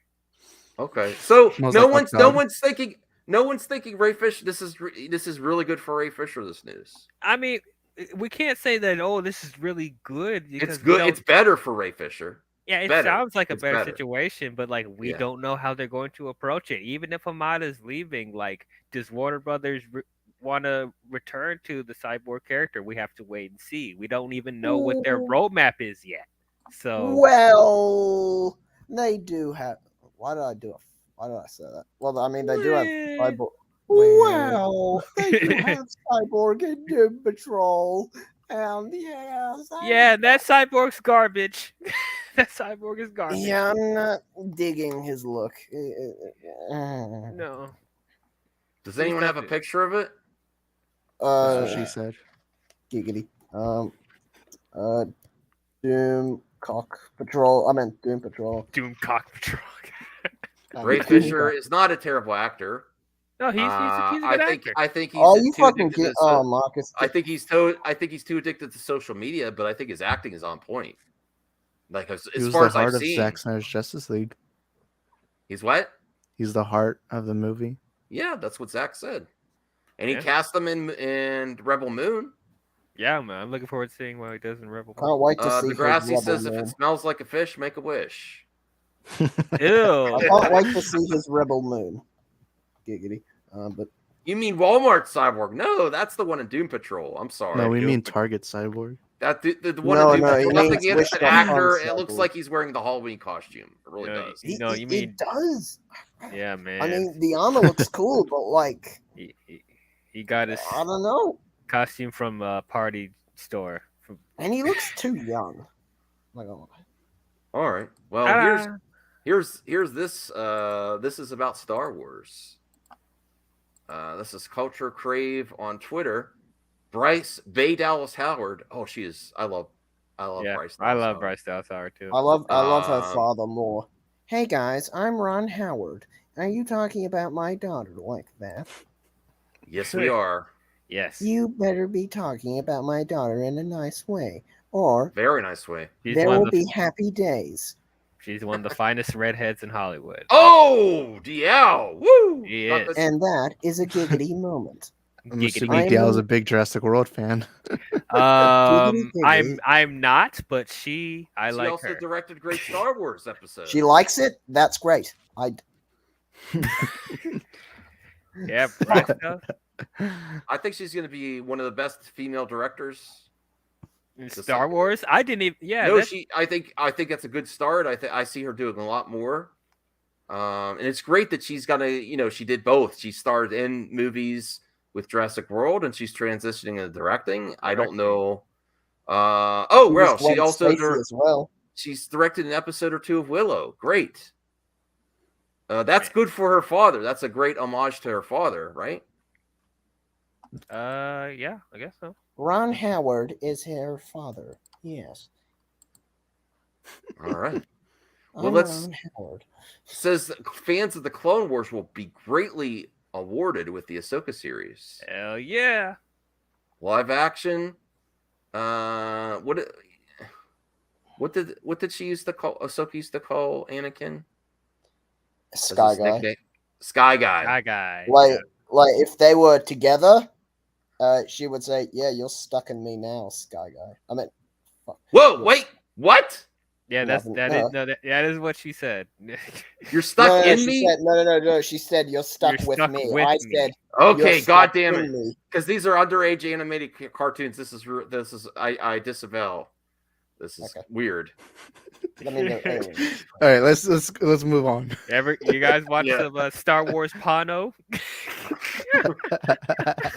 Dark Star says Bryce Dallas Howard, or Jessica Chastain. Oh, don't say Don't the make name me in front choose. of don't say the name in front You know, of Max is a hardcore Chastain fan. Well, Jessica, I don't think you should say that. listen, let's not turn MME into creepy men. And I actually looked at my analytics. I have 0.7% female viewers. Oh, you have really? what? Okay. Yeah, 99.3% male viewers on MME. What did I say? What did MME stand for? Mostly men entertainment. Yeah, wow, Max, how could you not invite women? Where's on? my ladies at? Well, it doesn't help that we're like rating women, being real misogynist here. Marcus, oh come on, you don't even. Bryce Dallas, Jessica Chastain looked amazing when she won that award. Amazing, and she's very talented. Yes. Bryce Dallas Chastain. I didn't know Max was such a simp. I'm a huge simp. I'm just kidding. I actually, you missed it, Isaac. I criticized Grace pretty hardcore at the beginning of the show. I heard it the whole time. I dropped the T. A fan exposed Grace. DL was shocked. Wow, Max is becoming the next Geeks and Gamers. No. There's no women here. Hey, just kidding. I'm gonna try and get on the show and say, "Yeah, fuck you, guys." Geeks and Gamers. They'll be like, "Who the fuck is this excellent dude? Oh, he's a man. Yeah, we'll probably let him on." Yeah. Let's react to some videos because I don't have anything else. Oh boy. Let's react to Max's old videos. No, not those. Why I was not? actually gonna react to a Ryan Kennel video. Why are you okay? It's not a bad one. This is weird. It's about Channing Tatum. What about Channing Tatum? That guy is so skinny. Like he looks like freaking a young Count Dooku. We're not gonna watch the whole. We're not gonna watch the whole thing. I might actually agree with him. This is This is weird. All right. That guy's a racist. I don't care anyone else. Is he gonna talk about how there's not enough white people in the Batman? Hollywood is an absolutely insane place, and the people who work in the entertainment industry are completely out of touch with reality and with. So are these YouTubers. So are these YouTubers. Honestly, I had to throw that in there. Everyday life, and all of this was put on full display after Will Smith slapped Chris Rock at the Oscars. You saw so many people react by standing up and applauding him, giving him a standing ovation immediately after assaulting Chris Rock. And what has played out since then has only exposed Hollywood even more. Now this is kind of hard for me because I like Tandy Newton. Like, Yeah, but if she's like pro Will Smith and defending his woman, I'm like, I don't know. I can't rule with that. I'm open to difference of opinions, but really, that's kind of weird. Apparently, she got we're only gonna watch a little bit. But she got removed from Magic Mike 3 because she was debating the slap on set. This is so weird. Why? Okay, why does that matter? Like, why are you firing people over that? Like, okay, people can't That's have your take. opinions. Like, regardless That's if I true. agree, but like, it's Okay. just her opinion. She's All not, right. I don't know. Fair enough. Okay, let's see. But what we're talking about today that happened between Channing Tatum and Thandiwe Newton is insanity at another level. Wait. Pause. Imagine being- He said it wrong. He said she's Thandiwe. Well, they might have had a typo in the name on the. He said it like it says in the article. He's an idiot. She doesn't know her How do you name. pronounce it? He only memorizes the name of white actors. It's true. It is true. But she's half white, so To be fair, I can't pronounce that. It's not enough. It's not enough. it's not enough. He only got half the name right. He only got half the name. It's the truth. It's the truth. Listen, exposed is these anti-SJW dipshits when they Wow. mispronounce. Oh God, damn you, Axel. You said these anti-SJW dips, and then you point at me.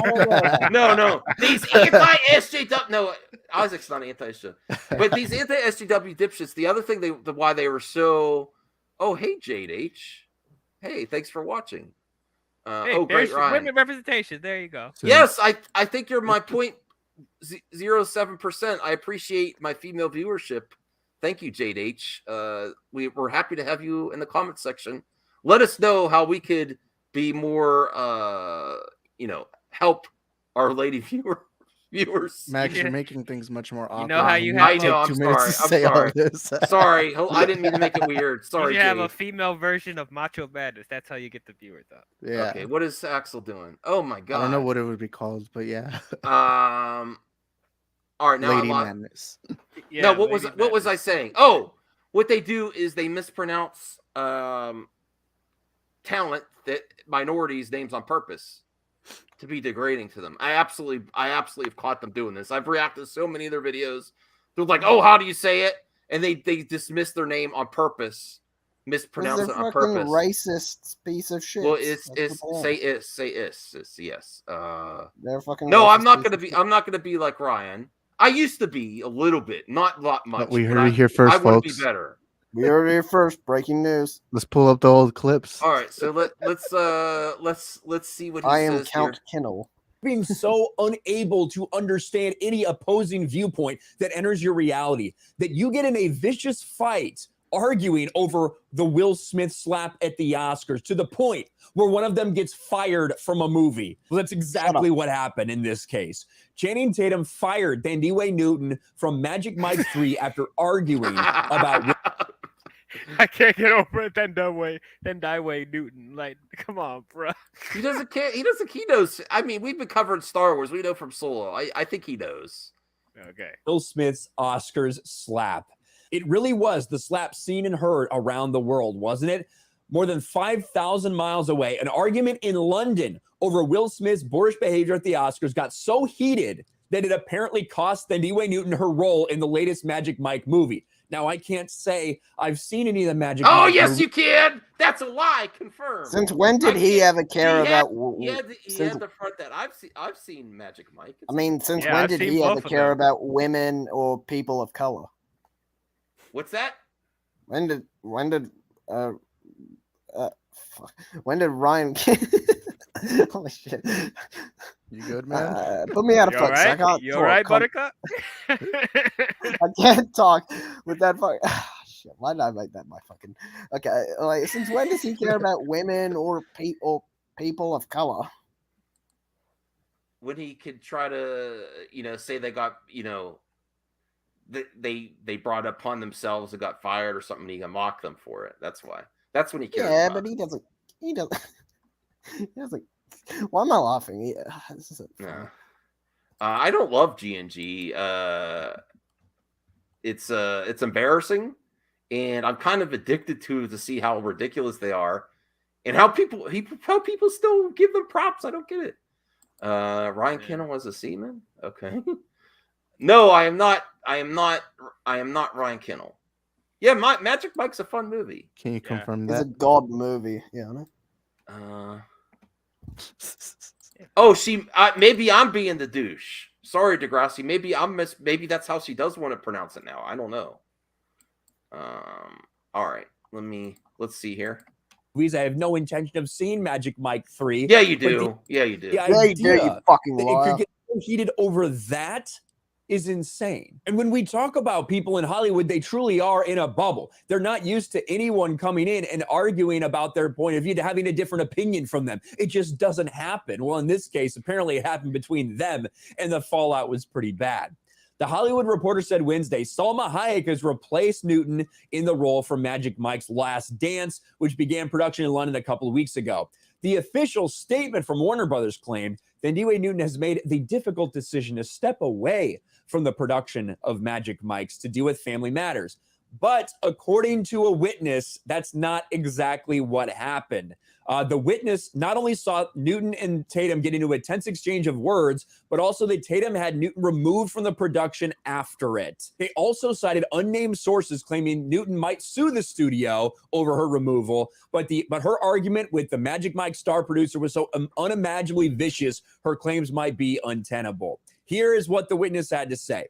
They fell out over the debate. No, I like Sandy, but I think this is kind of ridiculous that she did this, though. If it's true, this is according to it's like the TMZ type stuff. Jade says Ryan has tickets for Magic Mike already. He can't wait. Yeah, I think so. How they get into a vicious fight? Like how that? Oh, Darth Skip, you behave there with your comments. All right, let's just watch a little bit more, and then I'll get our opinions here. Uncle at the Oscars. I was on set. I watched her and watched him. They were in and out of the house where they were filming, having this confrontation. It was a tense exchange of words, but suddenly it escalated. Channing Tatum got into this car and he disappeared. People looked at each other and thought, wait, we're supposed to be filming. After the row, he just went, I'm not working with her anymore. He's the producer and it's his movie, so she's off the movie. And I don't know who's on which side of this thing. I don't know who thought that it was acceptable, who thought it wasn't acceptable. I guess I have my guesses. But either way, the idea that something like this would lead to some fallout argument that was that bad. Man, people can't handle difference of opinion now. That's unfortunate. I'm still going to watch Magic Mike 3 when it comes out on streaming service. I'll be real. Here's exposed. There's not a lot going on now. We're running out of movie topics, and I think we could talk about. What's your thoughts on that, DL? It's really sad that it just having a difference of opinion on events that doesn't even have to do with them. Yeah, it leads to this. Like it's pretty ridiculous. I feel bad for Zendaya, but man, like I like her in all her roles. Yeah, I like her a lot. It's just I mean, I don't have too much to say about this except it's just sad that people can't can't take a difference of opinion. Like, I don't know how did they get into a vicious fight about this? Like, I don't understand that. Well, you know how we were on a movie talk here, how people were difference of opinion on it. And honestly, at the very beginning, the majority of people were defending Will. You know, you can't. I like Will Smith, but you can't defend. I think that once you go to the point where it's violence, I don't think that's defendable. Although I also made a video explaining that there was a history there with Chris Rock, but that I said a disclaimer that doesn't excuse.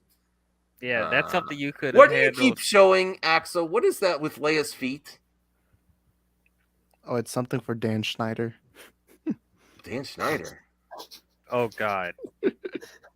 All right. It's a long story with Dan Schneider. And feet. Yeah, we're not going to get to that. I'm not. Okay, I don't know. I don't think I want to know. No, I don't think I want to know. All right, so let me put this in your mind. He produced a lot of the kid shows on the Nick sitcoms. Oh, yeah. Ugh. Yep. And we'll leave it at that. All right. No, so, no thanks. All right, next topic.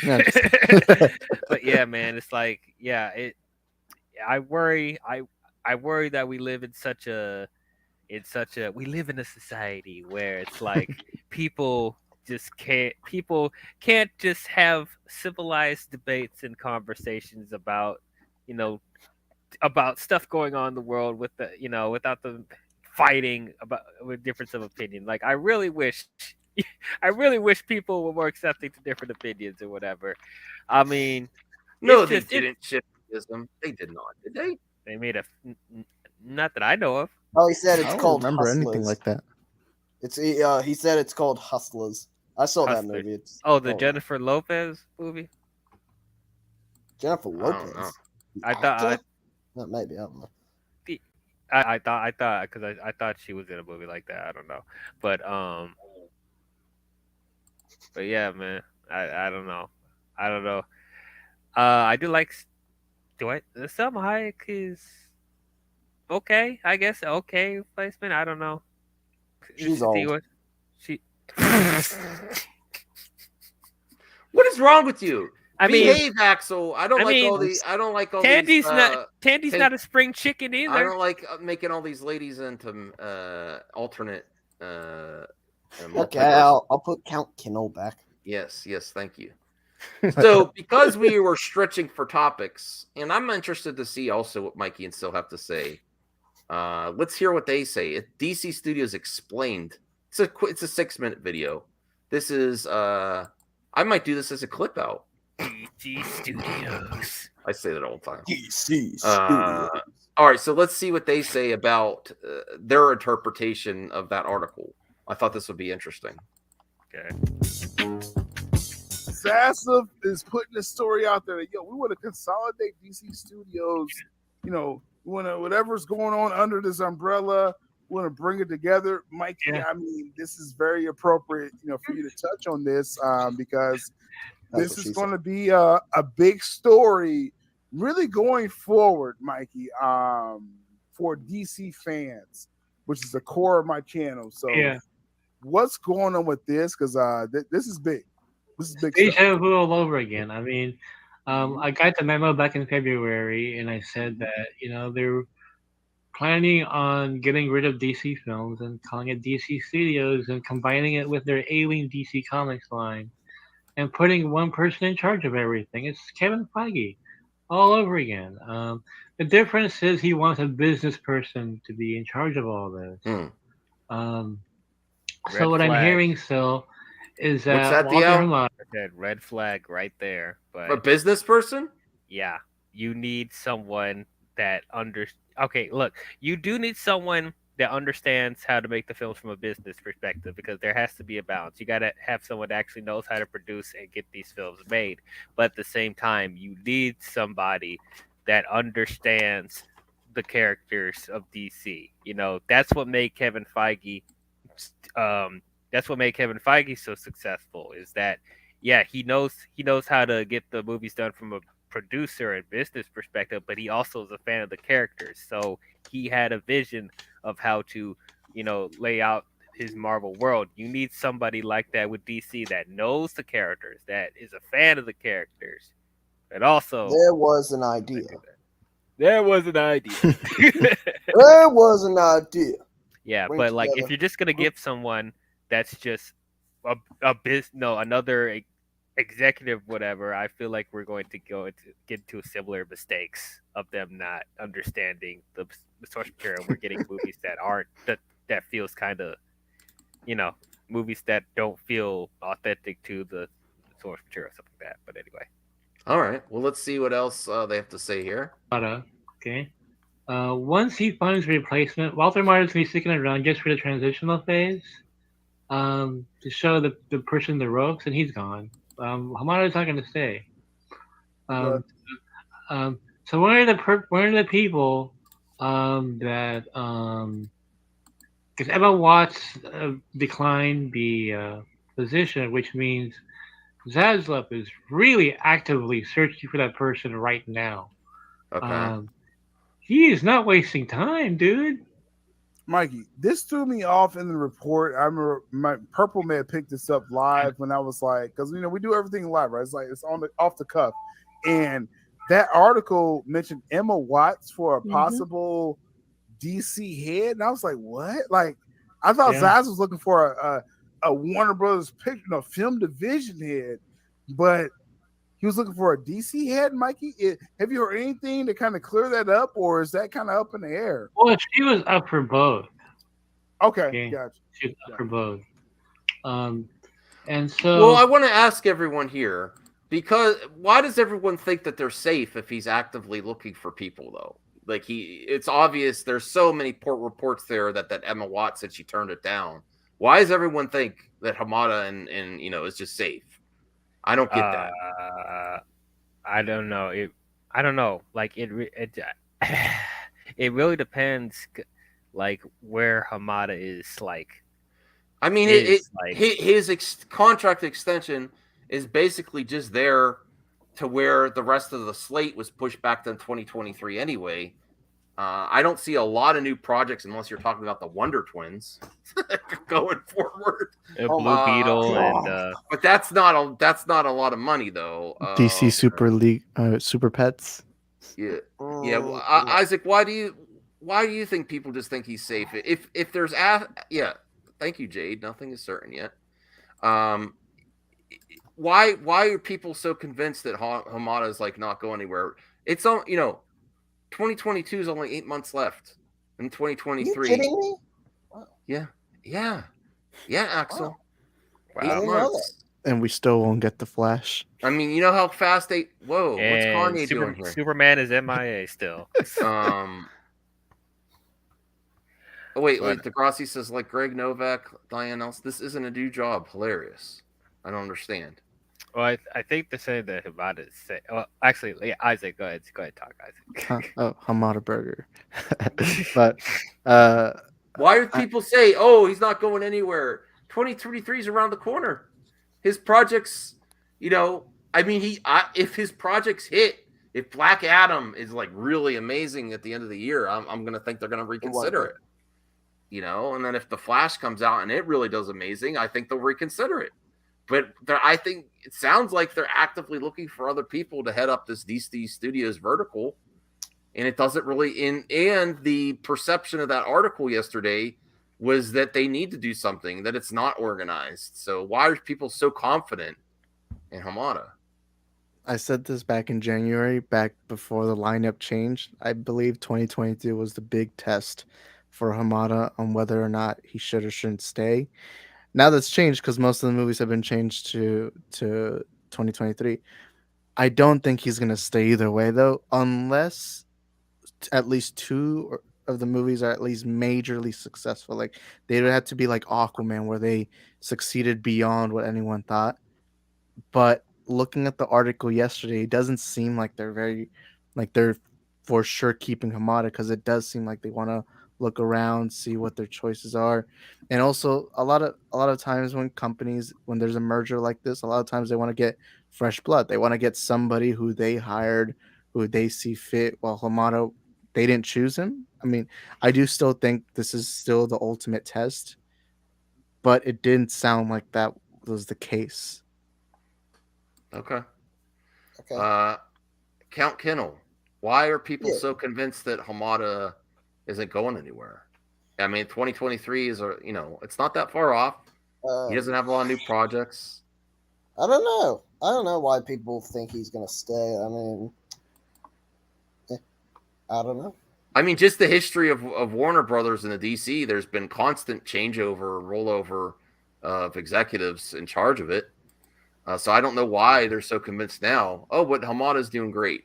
I think Hamada has some wins, but there's a lot of misses too. Or let's see what else they have to say. Well, I think as long as The reason for this, even though Toby stays, by having this new company, this DC Studios, Toby's not going to have any say anyway when it comes to any DC movies.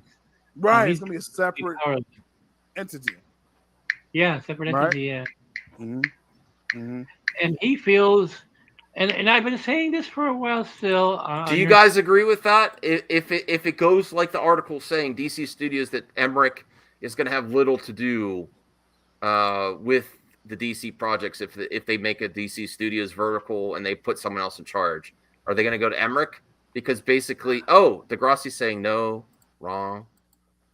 He thinks that Degrassi, you think Emmerich is still going to be involved in the decision making? Because from what the article I got, the interpretation I got was that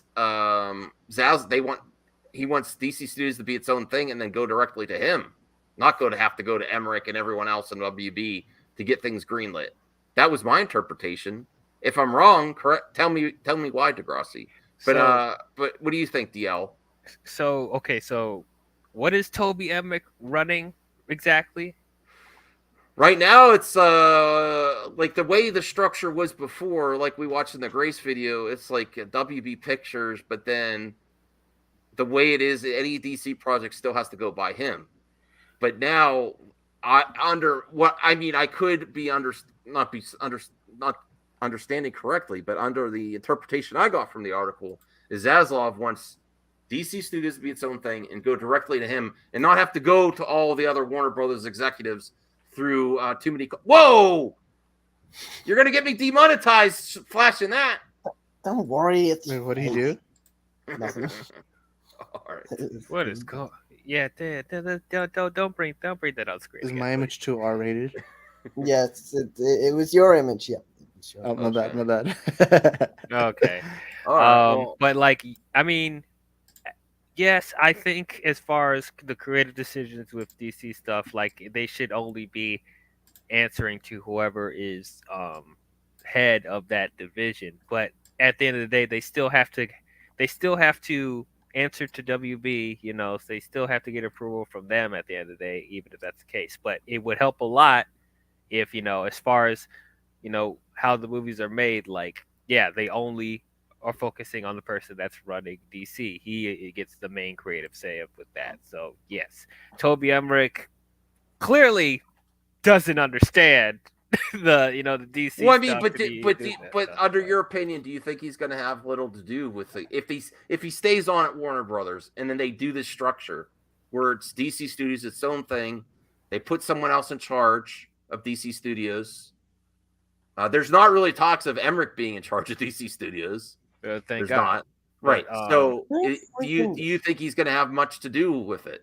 He may have some input here and there as far as producing. But you think he'll have less input than he does at the previous structure? Probably will have less, yes. Okay. It needs to be on, if they're going to have a Kevin Feige, figure for DC, let that person be the Kevin Feige of that division, But Toby Emmerich could be maybe a Kathleen Kennedy type of thing, producing whatever. But it's just not creatively. Probably have very little to do with that. Okay, Isaac. What was the question again? If remember the article where Zaslav wants to have DC Studios be its own thing, a vertical, meaning its own entity where they're just working on DC projects and they don't have to go through the too many cooks in the kitchen Warner Brothers executives everywhere to get green light. They just go directly to Zaslav. They're just focused on the quality content, synergy, bringing these titles together, DC Studios, and then they just go directly to Zaslav. They don't have to go to a whole freaking committee of executives, too many cooks in the kitchen. So if they do this and they announce it, and even though Emmerich's not leaving Warner Brothers, do you think he's going to, in your opinion, will he have much say on projects if they do what they said in the article? They go directly to Zaslav, DC Studios, its own thing, and they name someone in charge. I think he's going to have less and less to do, in my opinion. I just want to get your opinion. That's all. You know what? I'm gonna be honest. I'll just quickly say I just want DC to have their own division. Yeah. But because I'm so tired, I didn't hear anything you said, so I'm gonna pass it on to Axel. Okay. Just yeah. That's all right, Isaac. All I was saying is, do you think that under this new structure, if Emmerich is going to have less say in what happens with DC projects? Is it just an opinion? That's all. Yeah. Okay. Axel. Yes. Right. Yeah. So yeah, I think DC. Yeah, I get what they're trying to do with their Kevin Feige thing. Like, but like, did I just say Kevin Feige? They want their own Kevin Feige. Yeah. Okay. Yeah, I understand that. Like, I mean, who doesn't? Like, you need someone who's in control. But like, I want DC to not just be in one universe. Maybe like have like Elseworld stories, like not just one cinematic universe. Like maybe just have a few. I mean, they could do both. Yeah, have both. Yeah. All right. Let's see what else they say here, and then we'll wrap this up soon. Let's see what else they have to say. Show that Zaslav is not impressed with DC films. And people were saying, "Oh, the Batman will help save DC films." So it won't. Because I always said, I think I said this to Purple earlier too. Like when a message comes out, when a story comes out, I always think to myself, who wants this story out there? Zaslav want this report out there today about DC being consolidated, right? And I think that's a good that's good speculation that the articles coming out are prompted by Zaslav and to promote he is actively doing stuff. Don't you? Do you think it's coming more from that end? Whereas some of the articles in the past seemed more skewed towards the Emmerich side. Some of these articles before. This seems very, very much, because you do have to consider that. If you're actually doing your job as a movie talk pundit, you have to say, where's the spin from this article? Who are they connected with in WB? I would agree with the opinion with that piece coming out. It's a strong, bold piece on the direction, and I think it's coming from the Zaslav camp. Like we're going to be active. We're not just coming in here, in my opinion, status quo. We're going to be working on stuff. We want to make changes. It was a big night. It was a nice thing to see just a week after he took over, to see bold statements like that in an article. Don't you agree? I think everyone's pretty positive about that article the other day. Yeah. Yeah, I agree. Okay. Want Superman, right? Yeah. And that's been a report you've been saying for months, Mikey. Like, I've been emphasizing. Yes, that is something that. Do you think they deserve a W for that? Because everyone was saying, including Grace, Superman's done. Spoilers about Superman and the Flash. He's not going to be in it. And now that article, one of the most bold things in that article is, why is Superman not being used? He's one of our most popular characters. That was something very bold also in that article, that they have been saying that Cavill's coming back. Now, does that mean that Cavill's coming back? No, not necessarily. But the path, the path of least resistance. That a priority. Yeah. Why would you go with another new Superman if you're saying the Superman's been neglected? Potentially, you could do that. I think that's a stretch for me. Oh, you haven't been using Superman, let's do a new Superman then. I'm not saying that project's canceled, but if you're saying that, what do you think's more likely, in your opinion, guys? Would you go to the Cavill if you think the Superman property's been neglected? Would you try to go back to Cavill and try to work that out, or would you say, well, let's introduce the J.J. Abrams Superman because Superman's neglected? No. But yeah, I'd rather live in the nightmare timeline than have that. Yeah, no, I do not want that Black Clark Kent movie. But like, if I'm smart about this, if they're trying to make Superman a priority again, which is great. I'm glad they acknowledge that Superman has been underutilized so far in the DCU. But my first thing is I would try to get Henry Cavill back because he still wants to be Superman. He's still, he's on a roll as far as his acting.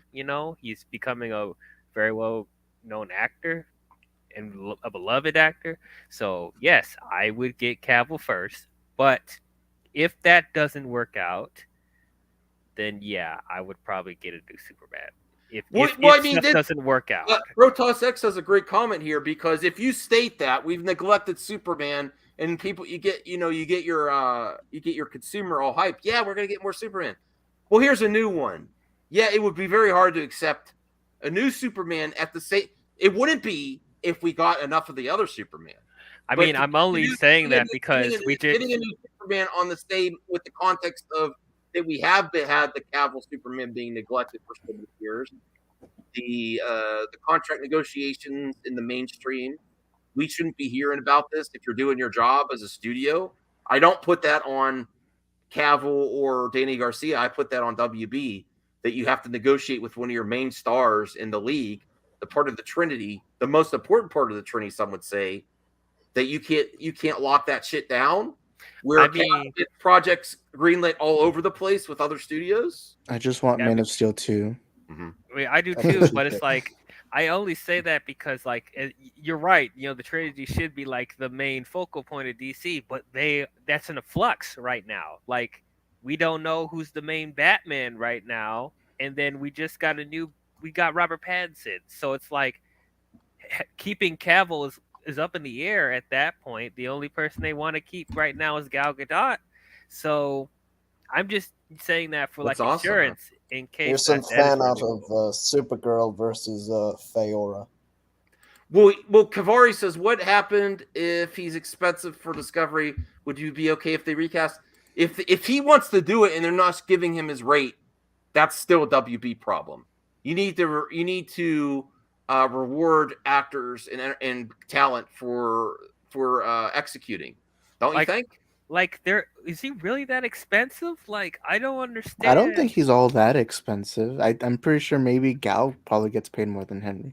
Right. I'm looking at the other actors that they brought into DC. That's probably worth just as much, if not more, than Cavill, and he's still a problem financially. I don't understand. What is he asking?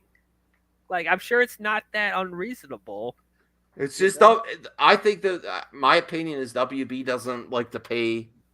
They're stingy with their funds. They don't like to pay talent. They don't like to be big contracts, unless they're directors. Oh, but honestly, you'll drop everything for Batman. Yeah. All right. Well, we'll slim more of this. Man, for months now. Thankfully, we have several videos talking about this before today, right? Yeah. We were saying how fast it's all moving. You think it wasn't even a week ago when this first started, and now we're getting, this report out today. They've got this plan set, and it's clearly in motion already. They're really putting their foot down and trying to get this consolidated. There was one thing I wanted to ask.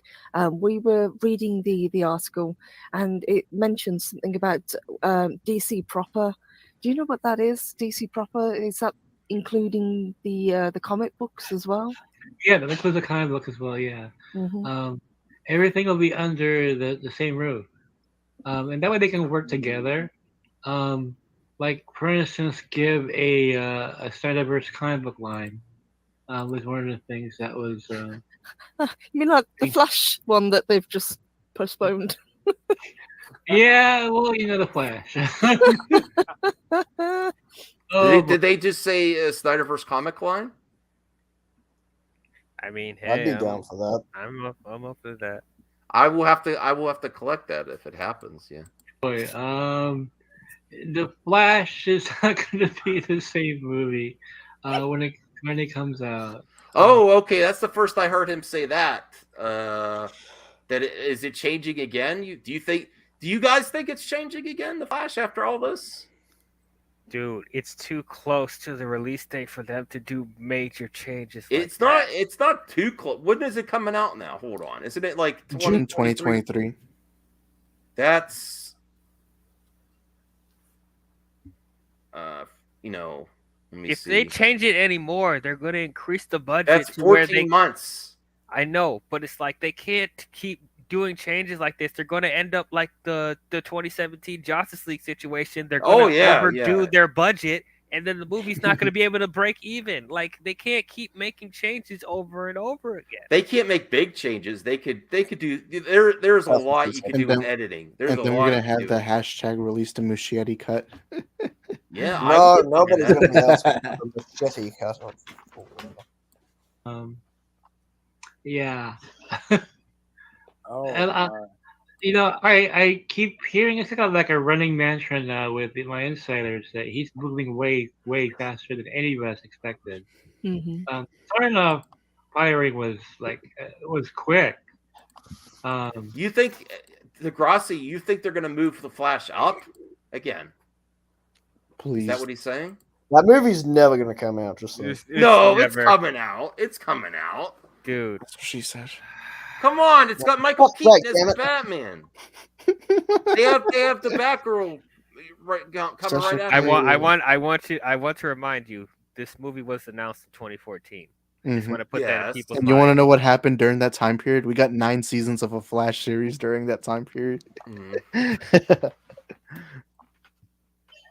I blame. And I had no idea. They've been in talks with Snyder's camp before the merger. I was wondering if that was the case, but it looks like it is true.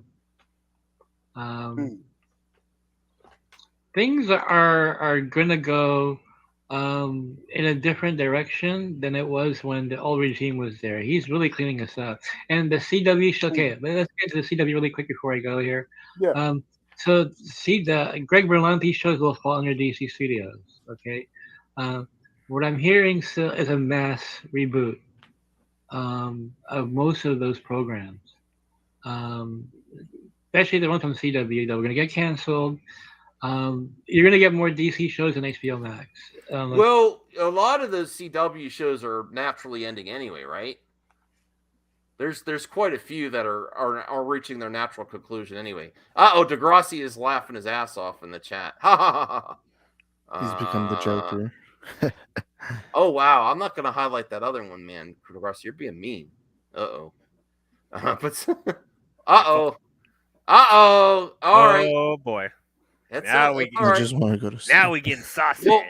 Well, are you okay with that, Isaac? If it gets all worked up, then you can just head out. But let's link. Yeah, sure. Let's link Matt Jarvis, see what he has to say. All right. We get an exclusive Jarbo rant, maybe. I don't know. The Jarbotron. Can't wait to hear what he has to say. He just says, "Like me." Look at this. Like me. He link me. That means something's about to go down. Isaac's just trying to go to bed after he works those guns. Yeah, man. Well, now I feel like I can't even press play without him getting in here because we're almost done. Berlanti is out 2024. Okay. Oh, wow, that was quick. Matt Jarbo has entered the MME building. Hi. Hey, how's it going? It's going okay. I literally just tuned in. I have no idea what's going on. Oh. So I just said link me, and you're like, here's the link. Oh, I thought you had a hot take or something. No. I just like to throw around my power every once in a while. No, I'm kidding. I tuned in for a hot second. I saw Syl is up there, clearly saying something probably not true, and thought it'd be pretty funny. So what's going on? What I miss? They were giving their interpretation of what's happening with Warner Brothers. Explained. They're saying Berlanti. There's going to be a hard reboot of the WB stuff. But most of that stuff's coming at a natural conclusion anyway, really. Yeah. I think they said the Flash is going to have some changes made from what even from recent. I believe they said that. Didn't they say that, DL? Yeah, something like that. And I'm like, they can't keep making changes like that, man. It's like in major changes, like it's getting closer and closer to the release date. But and still, they're going to overdo their budget, just like 2017 Justice League, where the movie can't break even if they keep making changes like this. Well, it's still like 14 months away, though. There's enough time to do something. Like you could do. Isn't there, Matt? Do you think there's enough? There's things they could do with editing and little pickup shots to do something if they felt they needed to. I'm not suggesting it's going to happen, but to fix the Flash, the movie Flash. or the show? The Flash, the movie, to alter it. Oh, you mean like what? To get rid of Ezra, or not necessarily get rid of Ezra, but to to change it whatever way they want. I'm not saying that means restore the Snyderverse. I'm just saying if they want to make a change, Snyderverse, where they could make a change if they wanted to, right? That's enough time. Well, yeah, they have enough time to like literally make a whole new movie. Oh, boy. I mean, all things. They're not going to. They're obviously not going to. Everything Zaslav is about, if you read the article from yesterday, was about like mitigating and managing budgets. Because this is the whole thing. Every time people talk about David Zaslav, they never actually look at his history and what he does. They just go, oh, he's coming in, he's coming in to take over. Yeah, look at what happened with that, right? John Stanky even said, like, he talked to Zaslav through text messaging about like how AT&T was not doing well with Warner Media. They get into a 2-hour conversation on the phone, and then they come up with the idea of merging Discovery with Warner Brothers. Discovery, which is a reality-based television series of networks, which produces low-cost, not even high-quality content, but reality TV-based content with a yearly earning of like $5 billion or something. Not bad, right? But it's like they've only got like as far as streaming goes, Discovery Plus is like it's like only a few million people. It's really not growing. They're in a bunch of territories on like celestial television or cable television or whatever. And then he comes in and he takes over this whole thing. The guy's a reality TV guy. He's a TV dude. He started off at NBC Universal. He was over there at NBC Universal as an executive. That's what he does. So now he's coming over and expecting to run film division and animation division and games division and comics division to oversee all of this stuff for DC. No, he's going to need people who are going to be able to run it, who are going to be able to answer to him, have accountability, and also manage budgets, which is why Hamada was brought in 2018 in the first place.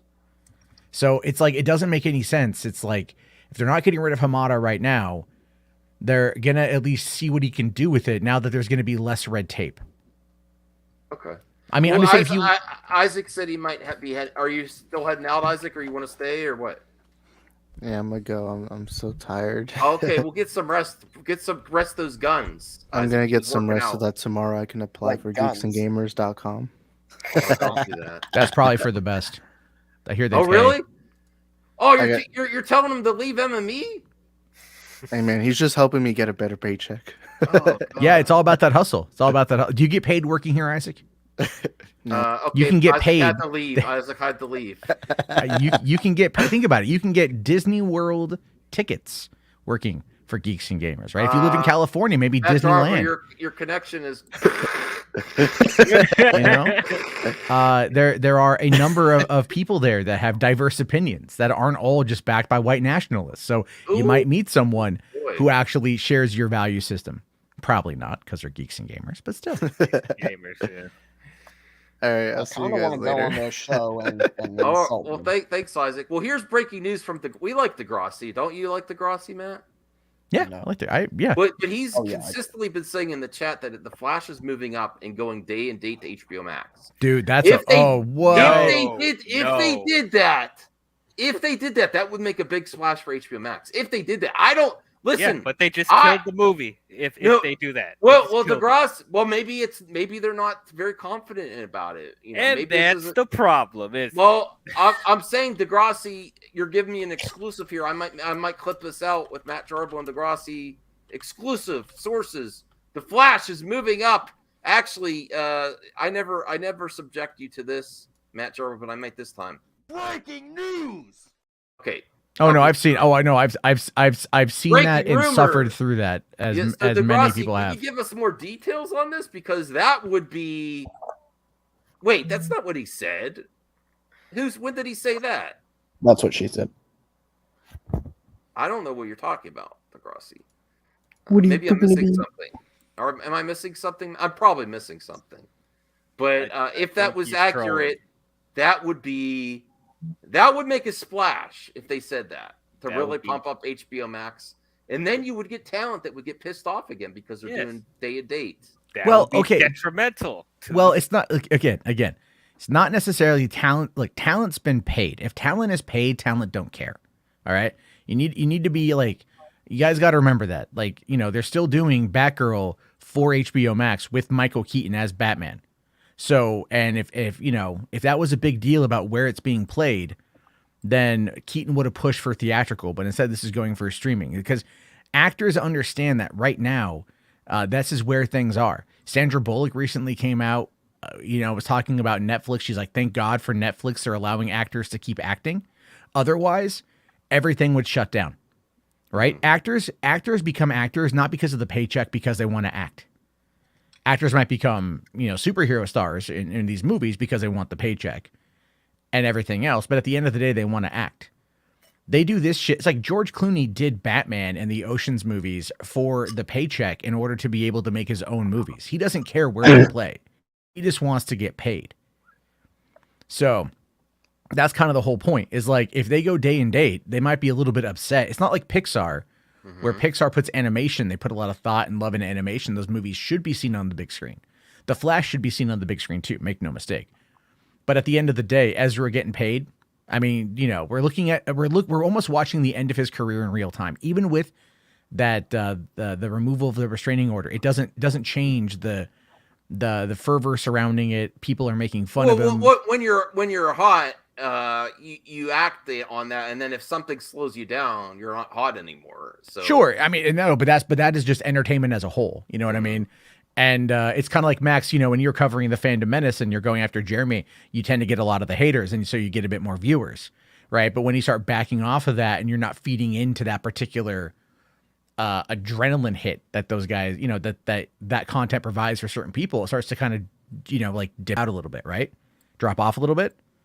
Because that is just how it is. That is just how that's how we view things. Whatever gets the most attention. But these movies these days can be seen on streaming, and that is where the impact value comes from. It's not necessarily like whether or not a movie is good. It's about whether or not it can be or makes money on streaming. It's about what the impact value is. Like, I'll give you just a quick example, and then I'll be done with this. Look at Squid Game. All right, Squid Game. $21 million is what Netflix spent for Squid Game. That show blew up 2 months after it dropped on Netflix and ultimately elevated its impact value to nearly $1 billion. You know what I mean? Like, that is how this works. A show or a movie is valued as, does it stop churn? Meaning people who watch it and then end their subscription. You know what I mean? Like, that's really about it. So it's like Disney Plus has a lot of that for kids. I had a guy today get on me for canceling my HBO Max subscription because I wasn't really watching it. Like, why am I paying $15 a month? And he's like, but you have Disney Plus. They're trying to turn all your kids into transgenders. And I'm like, what the fuck? No, unfortunately, this is the new thing. Yeah. And I'm all like, well, if that happens, then like, cool. I always wanted a son. Bad joke. No. Everyone, I tell, dude, Matt Jarvis like the 10th time. Does not like the 10th time. The 10th time. Yeah, fuck it. Who cares at this point? Let him get mad. My show numbers only go up. Ooh, look at that. Okay. It's true. It's true. I'm pulling in about 130 people right now. It's pretty not too terrible. Can't really complain. I'm pulling in about 45. No, you've been holding pretty consistent. You got your dedicated following. And that's good, Max. That's really good. I'm pretty sure you have more channel members than I do. And so that's at the end of the day, like, how do you value it, right? Is it reach or is it cash? Well, I make it very affordable with the 99 cents and, to get more emojis and make people feel included. So that's why I have more. I'll be honest with you, because I make it. But I have to get better. I want to bring mailbag back. I still do Sunday member streams, but I got to do some other stuff for members soon. That's why I've been doing like the post. I stream. saw that. That's a great idea. It's really just like a 30-minute like just hang out and chit chat with the members. It's nothing spectacular. I think last night we were making like Jared from Subway jokes. Oh, so again, it's Hollywood After Dark. After Dark. Oh my God! Are you okay? Wow, he's really selling his show here. After dark. It flows, right? It flows. It works. That's the whole joke. It's like, the Late Show. Well, why don't you call it After I got Dark? 2 super chats tonight, so hey, that's boom. Hey, that's okay, man. I lost out on a $10 tip because I had a double order from a restaurant and they screwed up the order, the bags, so I delivered the wrong food. So I appreciate the super chats. I really do.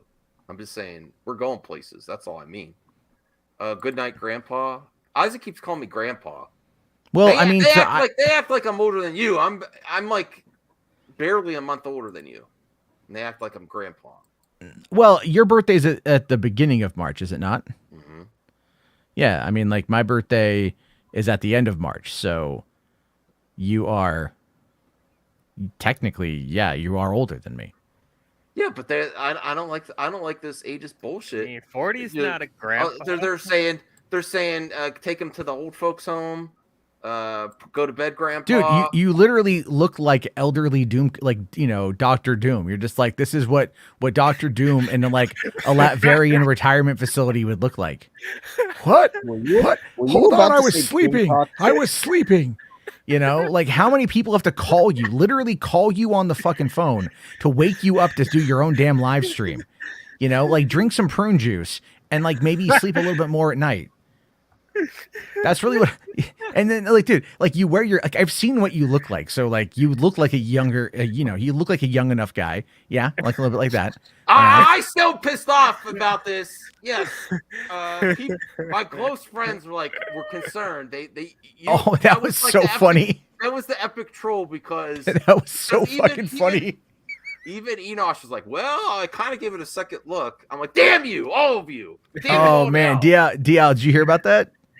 I saw a little bit of it. I didn't know. I just tweeted out that I'm sick and tired of Max's bullshit, and I posted a picture of Eugene Merman from Bob's Burgers, from WonderCon, by the way. And then like I had like Rhea like DMing me all upset. Like I felt bad for trolling Rhea. Don't name her. No, like she was like, it was funny. It was fun. It wasn't just her. Like it was other people are like really furious. I'm like, it's not Max, guys. Like it's not Max. Now I will say this though. Max did send me a selfie. That was funny. That was random too. All of a sudden we're in this DM group and like a selfie pops up and it's like you just what are you doing? I was having fun. Yeah, no. It was a very nice photo. That's when I wasn't even going to plan on coming back to YouTube. I was just like, he was at a lake. Yeah. Kick-ass lake. Yeah. Kick-ass lake. Doing, I don't know, fishing. What were you doing at the lake? Were you fishing? It's on the boat. You on a big ass, on a big blue watery road. Boat, motherfucker. Pontoon boat. Poseidon, look at me. Oh. I don't even remember what the hell we were talking about. Pussy. We're talking about pussy. We're not. Oh, come on. What? It's a kitties. We're talking about kitties. I finally. Do you have cats? I have one. Yes. Yeah, you do. Yeah, you do. I finally got a new. Does it purr when you touch it, Max? Does it? You curl up at night. You get in there and you're. I finally got a new female viewer, and then you're gonna scare her away. It's just weird. Dude, there's 3.5. There's like almost 4 billion of them out there. I think you're gonna be okay. But there goes our female representation. My analytics, I am not appealing to the ladies. Because women don't traditionally like it when they are stared at by a guy in a mask. What the fuck? Talk about. I got 0.7%. Besides, by the way, you're married. What are you doing trying to get female attention? I want everyone to watch MME. Yeah, but I mean, you should be happy with what you have. If you're trying to like bring on the ladies, you got to start like maybe showing a little skin. Yeah, I can't be the only eye That's not candy gonna for help. girls over here. I mean, look, look, that's why I'm not on. That's why I'm not on here because That's DL why he's I got had- look at that's he's why cleanly I- shaved. That's why I hired Yes. DL. Yeah, brought on DL. Yeah, he's out there. I mean, you got a woman, don't you, DL? Actually, not anymore. Oh man, I'm sorry to hear that. It's okay. It's okay. What? What? I didn't know. No, Last I it's heard, fine. he had a girlfriend. What? No, it's fine. I haven't really like been super public about it. Oh shit. Well, then you just lie and say yeah, or I'm like slaying something new. But, She's like but I'm- 20 and blonde. Now you got to say But not I'm just not. one. They don't know that. Yeah, I'm swimming in Kitty right now. But, That's right. It's like a There you slip and slide. I wasn't gonna say it. Kind of. I hope you don't. no, Enosh already said it. Okay. Well, oh, by the way, Shifty Gizm, that's Tim Russ is the name of that actor, but he was also in my opinion, he had a more iconic role than Tuvok and Voyager. You guys ever seen Spaceballs? Yes. Yeah. Yeah, remember the when they're out there combing the desert and you had the one guy with the afro pick? Yeah. And he says, "We ain't found shit." That's Tuvok from fucking Star Trek Voyager. Yeah. That to my mind is way more iconic than like some Star Trek crap. I know Brian isn't here, so like I'm not gonna get a fatwa on me or nothing like that. But like, what is that, Ryan Gill? Oh, that's Count Dooku. Did you see the Ryan Kinnell clip? No, man. I honestly I have not. Today's been an interesting. No, it was about Brie Larson. What, joining the Fast and Furious franchise? Yeah, it's a pretty good clip. It's only a few seconds. It'd be fun. Yeah, if you got it synced up, man. Oh, Yeah. Can we watch it? I kind of want to laugh at them. Yeah, I made a video on it. It was just a quick video. Yeah, we don't want to watch your video. Can we watch their video? No, thanks, Axel. I know. You're welcome. You're not gonna watch my video. It's on Oh, Twitter. I will. Okay, hold on a second here. Make sure, because sometimes I don't want to share DMs or anything. Hold Oh on. yeah. Uh-oh. That is not good. All right.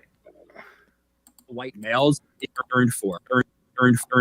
Welcome to the family, Bree. What is she going to be adding? Is she going to be adding a hatred of all white males? Is she going to be adding a just complete bitch who hates all men? Oh my God. I don't Waste any time. Good. You're going after Brie Larson. I think that there's far better people and more interesting people that don't have such a stigma surrounding them. But at the same time, hey, you know what? I wasn't planning on seeing Fast 10 at all in any way, shape, or form. I'm definitely not planning to now. But it is going to give us some more You content. plan on seeing any movies you talk about? What is she going to be adding? Is she going to be adding a hatred of all white males? Oh my God. Wow. Oh he my went God. there. He went there. They always go there. Dude, have you noticed they've ramped it up? Like, wasn't it like I saw a clip floating around the other day, like Az had said something about like Layla from Moon Knight, like telling her to smile or something.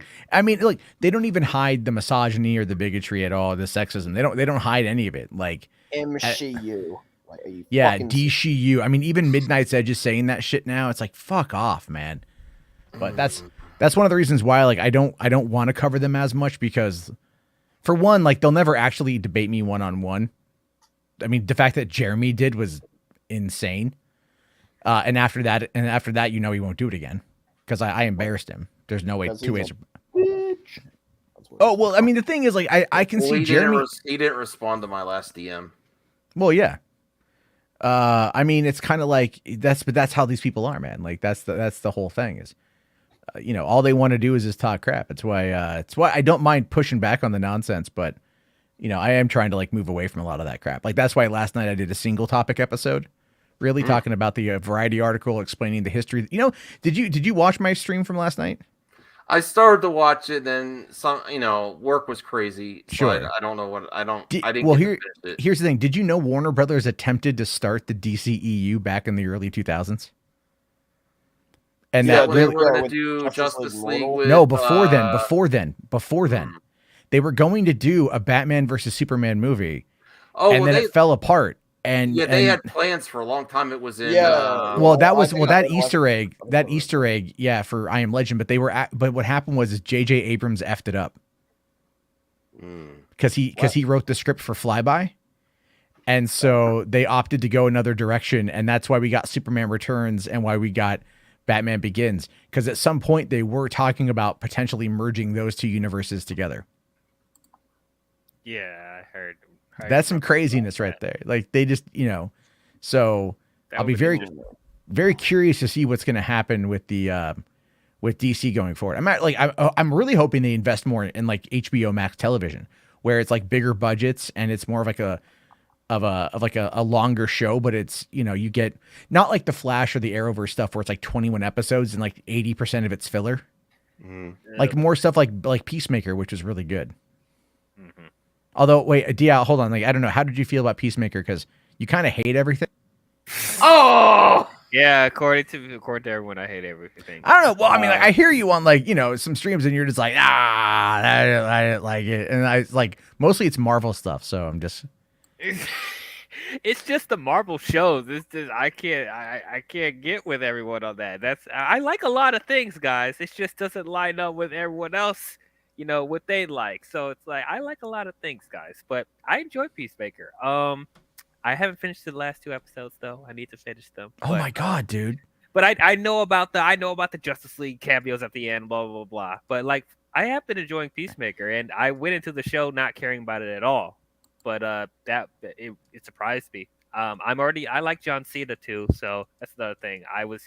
I liked him in The Suicide Squad, so I didn't have a problem with him going into the show. But yeah, really surprised me, and it caught my attention a lot quicker than a lot of the Marvel shows right now. So, and which is really funny because it was done by really a Marvel guy. So, what does that tell you? Yeah, I know. About where things are going to go in the future. I'm hopeful. Are you streaming soon? I don't know, man. It's like 10:30. I'm getting sleepy. I literally don't have anything planned. So there's not a lot of topics tonight. We still made it work. Yeah, I mean, like there's stuff to go on about. There's, like I said, on the other side of the internet, there's stuff a brewing, which is pretty funny. But I don't know. It's I just don't have anything planned. I was out doing deliveries and I just got home. Well, I'm about to go to sleep because I had a long day. I didn't get a nap in today. That's why I'm tired. Oh yeah, I only got like about 30 minutes myself, but I hear you. So, thanks for watching.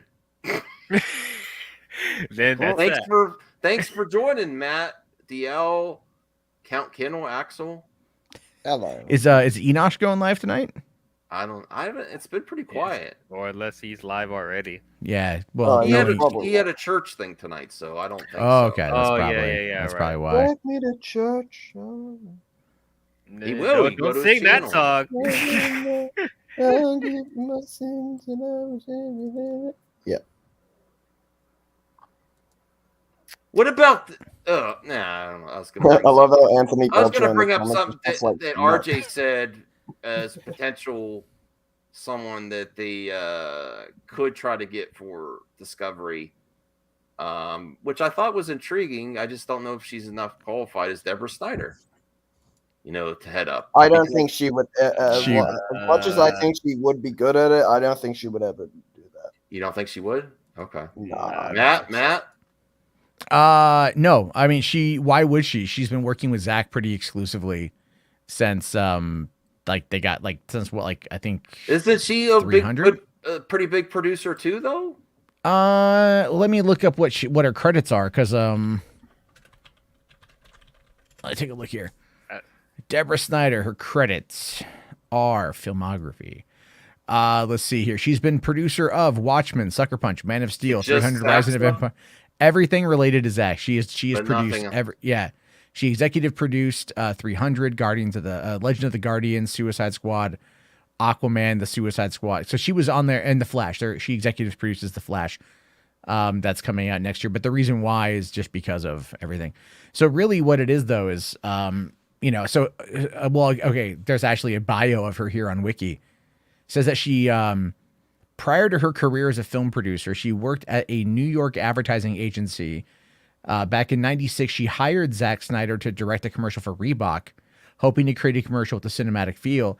At the time, she was dating the art director of the commercial while Zack was married, And then she ended up bringing him back in 2002 to direct a commercial for Soft and Dry deodorant. And then they began dating at the end of filming.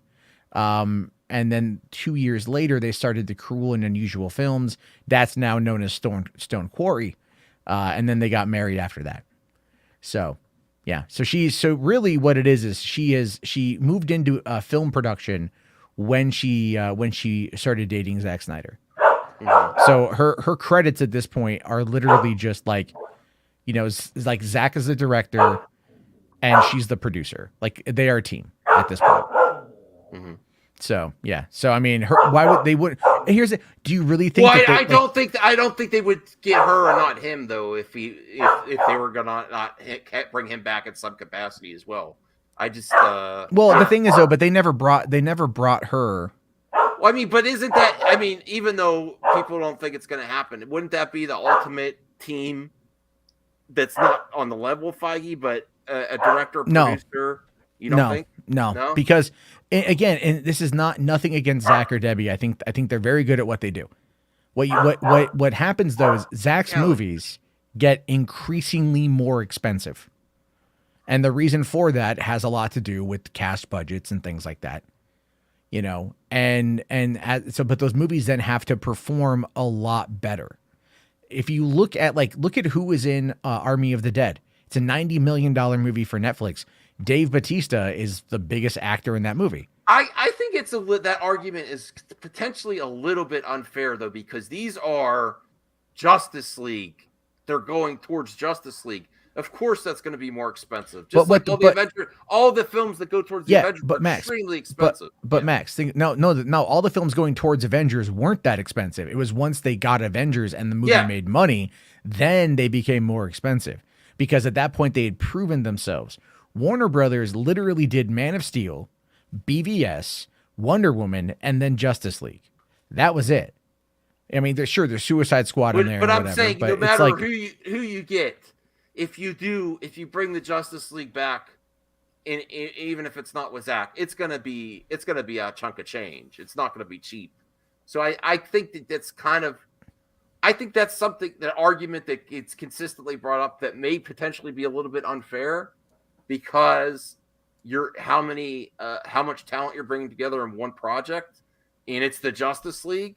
Just like I know I know the films surrounding the Avengers were smaller. But yeah, once you got the Avengers, but you got the Justice League. No, it's not. Again, we're talking about build-up here. Justice League has the Avengers movies. Well, these are B-list, C-list, D-list characters. All right, sure, we knew Iron Man, we knew of Thor, we knew Captain America, we knew Hawkeye, we knew Black Widow, we knew Nick Fury. These characters had been around, but they weren't your mainstays. Your mainstays were your Fantastic Fours, your X-Men, your Spider-Man. Those are your big ones. Wolverine, probably in my mind, being bigger than even Spider-Man. Just in regards to, that's a take. But we're talking film wise, and I'm talking consistency. All right, because the Raimi trilogy, as great as it was, still existed in a 5-year period between 2002 and 2007. Whereas Hugh Jackman was Wolverine from 2000 until 2017. That's what I'm talking about. And and again, it's like I think people reacted the way they did to Logan because there was that emotional connection that we also got to see it kind of brought back with No Way Home. That's what I'm mostly referring to. But the idea here is that Kevin Feige took these characters and they built these characters up by self-financing. Okay, so when they did Iron Man and the Incredible Hulk, Marvel Studios took out like $200 million to build the studio in order to finance or co-finance these movies, which is why Paramount handled the distribution of Iron Man. Universal had the rights to Incredible Hulk, and they handled that. That's the thing. They took a chance on those movies. Those movies did well. Iron Man doing better than Incredible Hulk, but still doing well. And then they'd already started filming, they started working on Iron Man 2, and then they did, Captain America and then Thor. And those are both I don't want to say Captain America is a smaller movie, but it was smaller comparative to the sequels. And so then they built those up, and then they brought him into the Avengers, and they started establishing this consistency. Had DC not run and hid and freaked out and everything else they did after Man of Steel and BVS, we'd be in a much different world. At this point now, we would have Justice League 2 and 3 already completed. You know what I mean? We would already have them if they would not have run the other direction. But because the studio went through so many mergers and so many changing of the guards, it just effed everything up. So Zach was only one piece of that, but Zach wasn't in charge of it. Kevin Feige is a producer who oversees Marvel Studios. Zach was a hired director for Jeff Robinov at the time, and he was involved in casting everyone though for this. But the casting, the reason, and that's because that's why everything started. And that's why he's an executive producer. Didn't he even yes, get this? But that's why he's an executive producer of like Aquaman and Wonder Woman and the Flash and everything else, because yes, he did cast those characters, and from there they were able to kind of figure out. But it wasn't just how wrong is this? This is on Twitter right now. Bruh. Oh my god, I saw that movie. My Superman fan cast. I saw that movie Tropic the other Thunder. day. Holy shit. Wait, what's this? Wait, what the? Why are people doing that? Because of the Ta-Nehisi Coates, J.J. Abrams. Oh, okay. I know who I am. I'm a dude playing a dude disguised as another dude. Yes. You a dude who don't know what dude he is. You know, that's what we should do. Is you got to have a watch party. We got to watch Tropic Thunder watch party. That would be so much fun. That's one of the funniest goddamn movies ever made. Yeah. I watched that recently. Fuck, that's funny. I was at the MTV Movie Awards, like I was a seat filler back in 2008 when they showed off the first like that. Did you ever see that little Did you see the Saturday Night Live with the seat filler for Will Smith? That was actually funny. That was pretty funny, yeah. That was pretty great. When he's like, "Oh wow, I'm next to Will Smith," and he's like, "Ha ha ha ha! Hey, hold on, I gotta take care of something." He smacks the shit out of Chris Rock, and then he comes back. He's like, "So what was your name?" He's like, "I don't have a name. Never mind. Bye." Oh boy. There's a lot of craziness with all that stuff, man. It's just it's sad. Respond to this. Anthony really wants this to happen. Everyone, please cancel Caden. Caden's a good boy. He's a good boy. Well, he's not here. Well, Kane just said Greg Berlanti for DC. Yeah, that's a bit of a problem. That's a bit of a problem. Get him out of here. I did ask you more. Why am I asking you more topics? I need to get to bed. It's 1:40. Because I come on in. I bring the heat. I bring the thunder. Great. Yeah, that's right. But I do actually have to go to the bathroom. So. Oh yeah, that could be. Well, I'm not. That could be. Plungers cannot have. Has your? I have a plastic plunger now, Max. It won't break, but it will eventually biodegrade. Oh god. In 5,000 years. Oh boy. Yes. Yeah. Canuck Plexi says Jarbo is almost always right. Thank you. Jay Olivia, president of the No, shut the fuck up. Shut the fuck rational. Look, Jay Oliva What about Ethan Van Sciver? No, I'm just kidding. Well, DL, tell everyone to go sub to your channel. You know, DL's been here the long haul. So is Axel. Oh yeah, please. Pimp yourself, please. Oh yeah, please subscribe to my channel. My channel's IMDL, and I talk about movies, shows, and everything in nerd and geek culture. I recently hit 400 subscribers, so awesome! Thank you all. Congrats. Who subscribed. Help me get to 500, man. Let's keep it rolling. Subscribers? Yeah, I do. Surprisingly enough. Did you subscribe yet, Axel? No, I haven't gotten a link. We have to put your link. You'll get one more sub. You know. Ooh, okay. I'm trying to figure out how to do that. Every time I try to put the link in the chat, it doesn't come up. Good job, DL. Hold on. Yeah, great. I'm off to a great start, aren't we? Hold on. Let me see. Hold on. I'm getting it. I'm fast. Go sub to DL. That's what your wife said. That's why I'm streaming tonight. Hit it and quit it, baby. Got it in. There you go. There you go. That's how it works. That's how he does. He's like, I gotta go stream, baby. All right, assume the position. Yeah, that's my channel. Subscribe. Yeah, I have crazy takes on things. This is bad take. Cannot. Do you ever see that old Tootsie Pop commercial where the owl's like, how many licks does it take to get to the center of the Tootsie Pop? Yeah. Right. That's 1, Max's sex life. 2, 3. Yo, Max, I put my channel link in the private check, and for some reason it won't send. Oh yeah. I'm sorry. Yeah, Yeah, okay. Axel, go sub to Axel as well. My apologies, Axel. What? No, you didn't. Maybe I lost my mind when you're flashing shit on the string. No, I'm just kidding. Wait, what? He was Oh, strapped. the gun. Yeah, the gun. thanks for saying it. Yeah, great. You can't show that on a Demonetized. stream. You can't show that on a stream. You get me demonetized. Yeah, but it's not even real. It's a They fake don't gun. It don't Max. matter. YouTube's like gun. There's Axel. All right, guys. Yeah. I have to jet. So I'll see you all later. Max, go to sleep. Good talking to you, DL and Count Kinnell. And see you later. Yeah, bye everyone. I think we're about done. I was supposed to only go for an hour, DL. What happened? Yeah, we're all about 2 hours and 40 what the minutes. fuck happened? Yeah, what happened, everyone? Thanks for watching this long. Get some sleep, everyone. I'll be back tomorrow. I gotta get some sleep. Bye. I don't sleep. I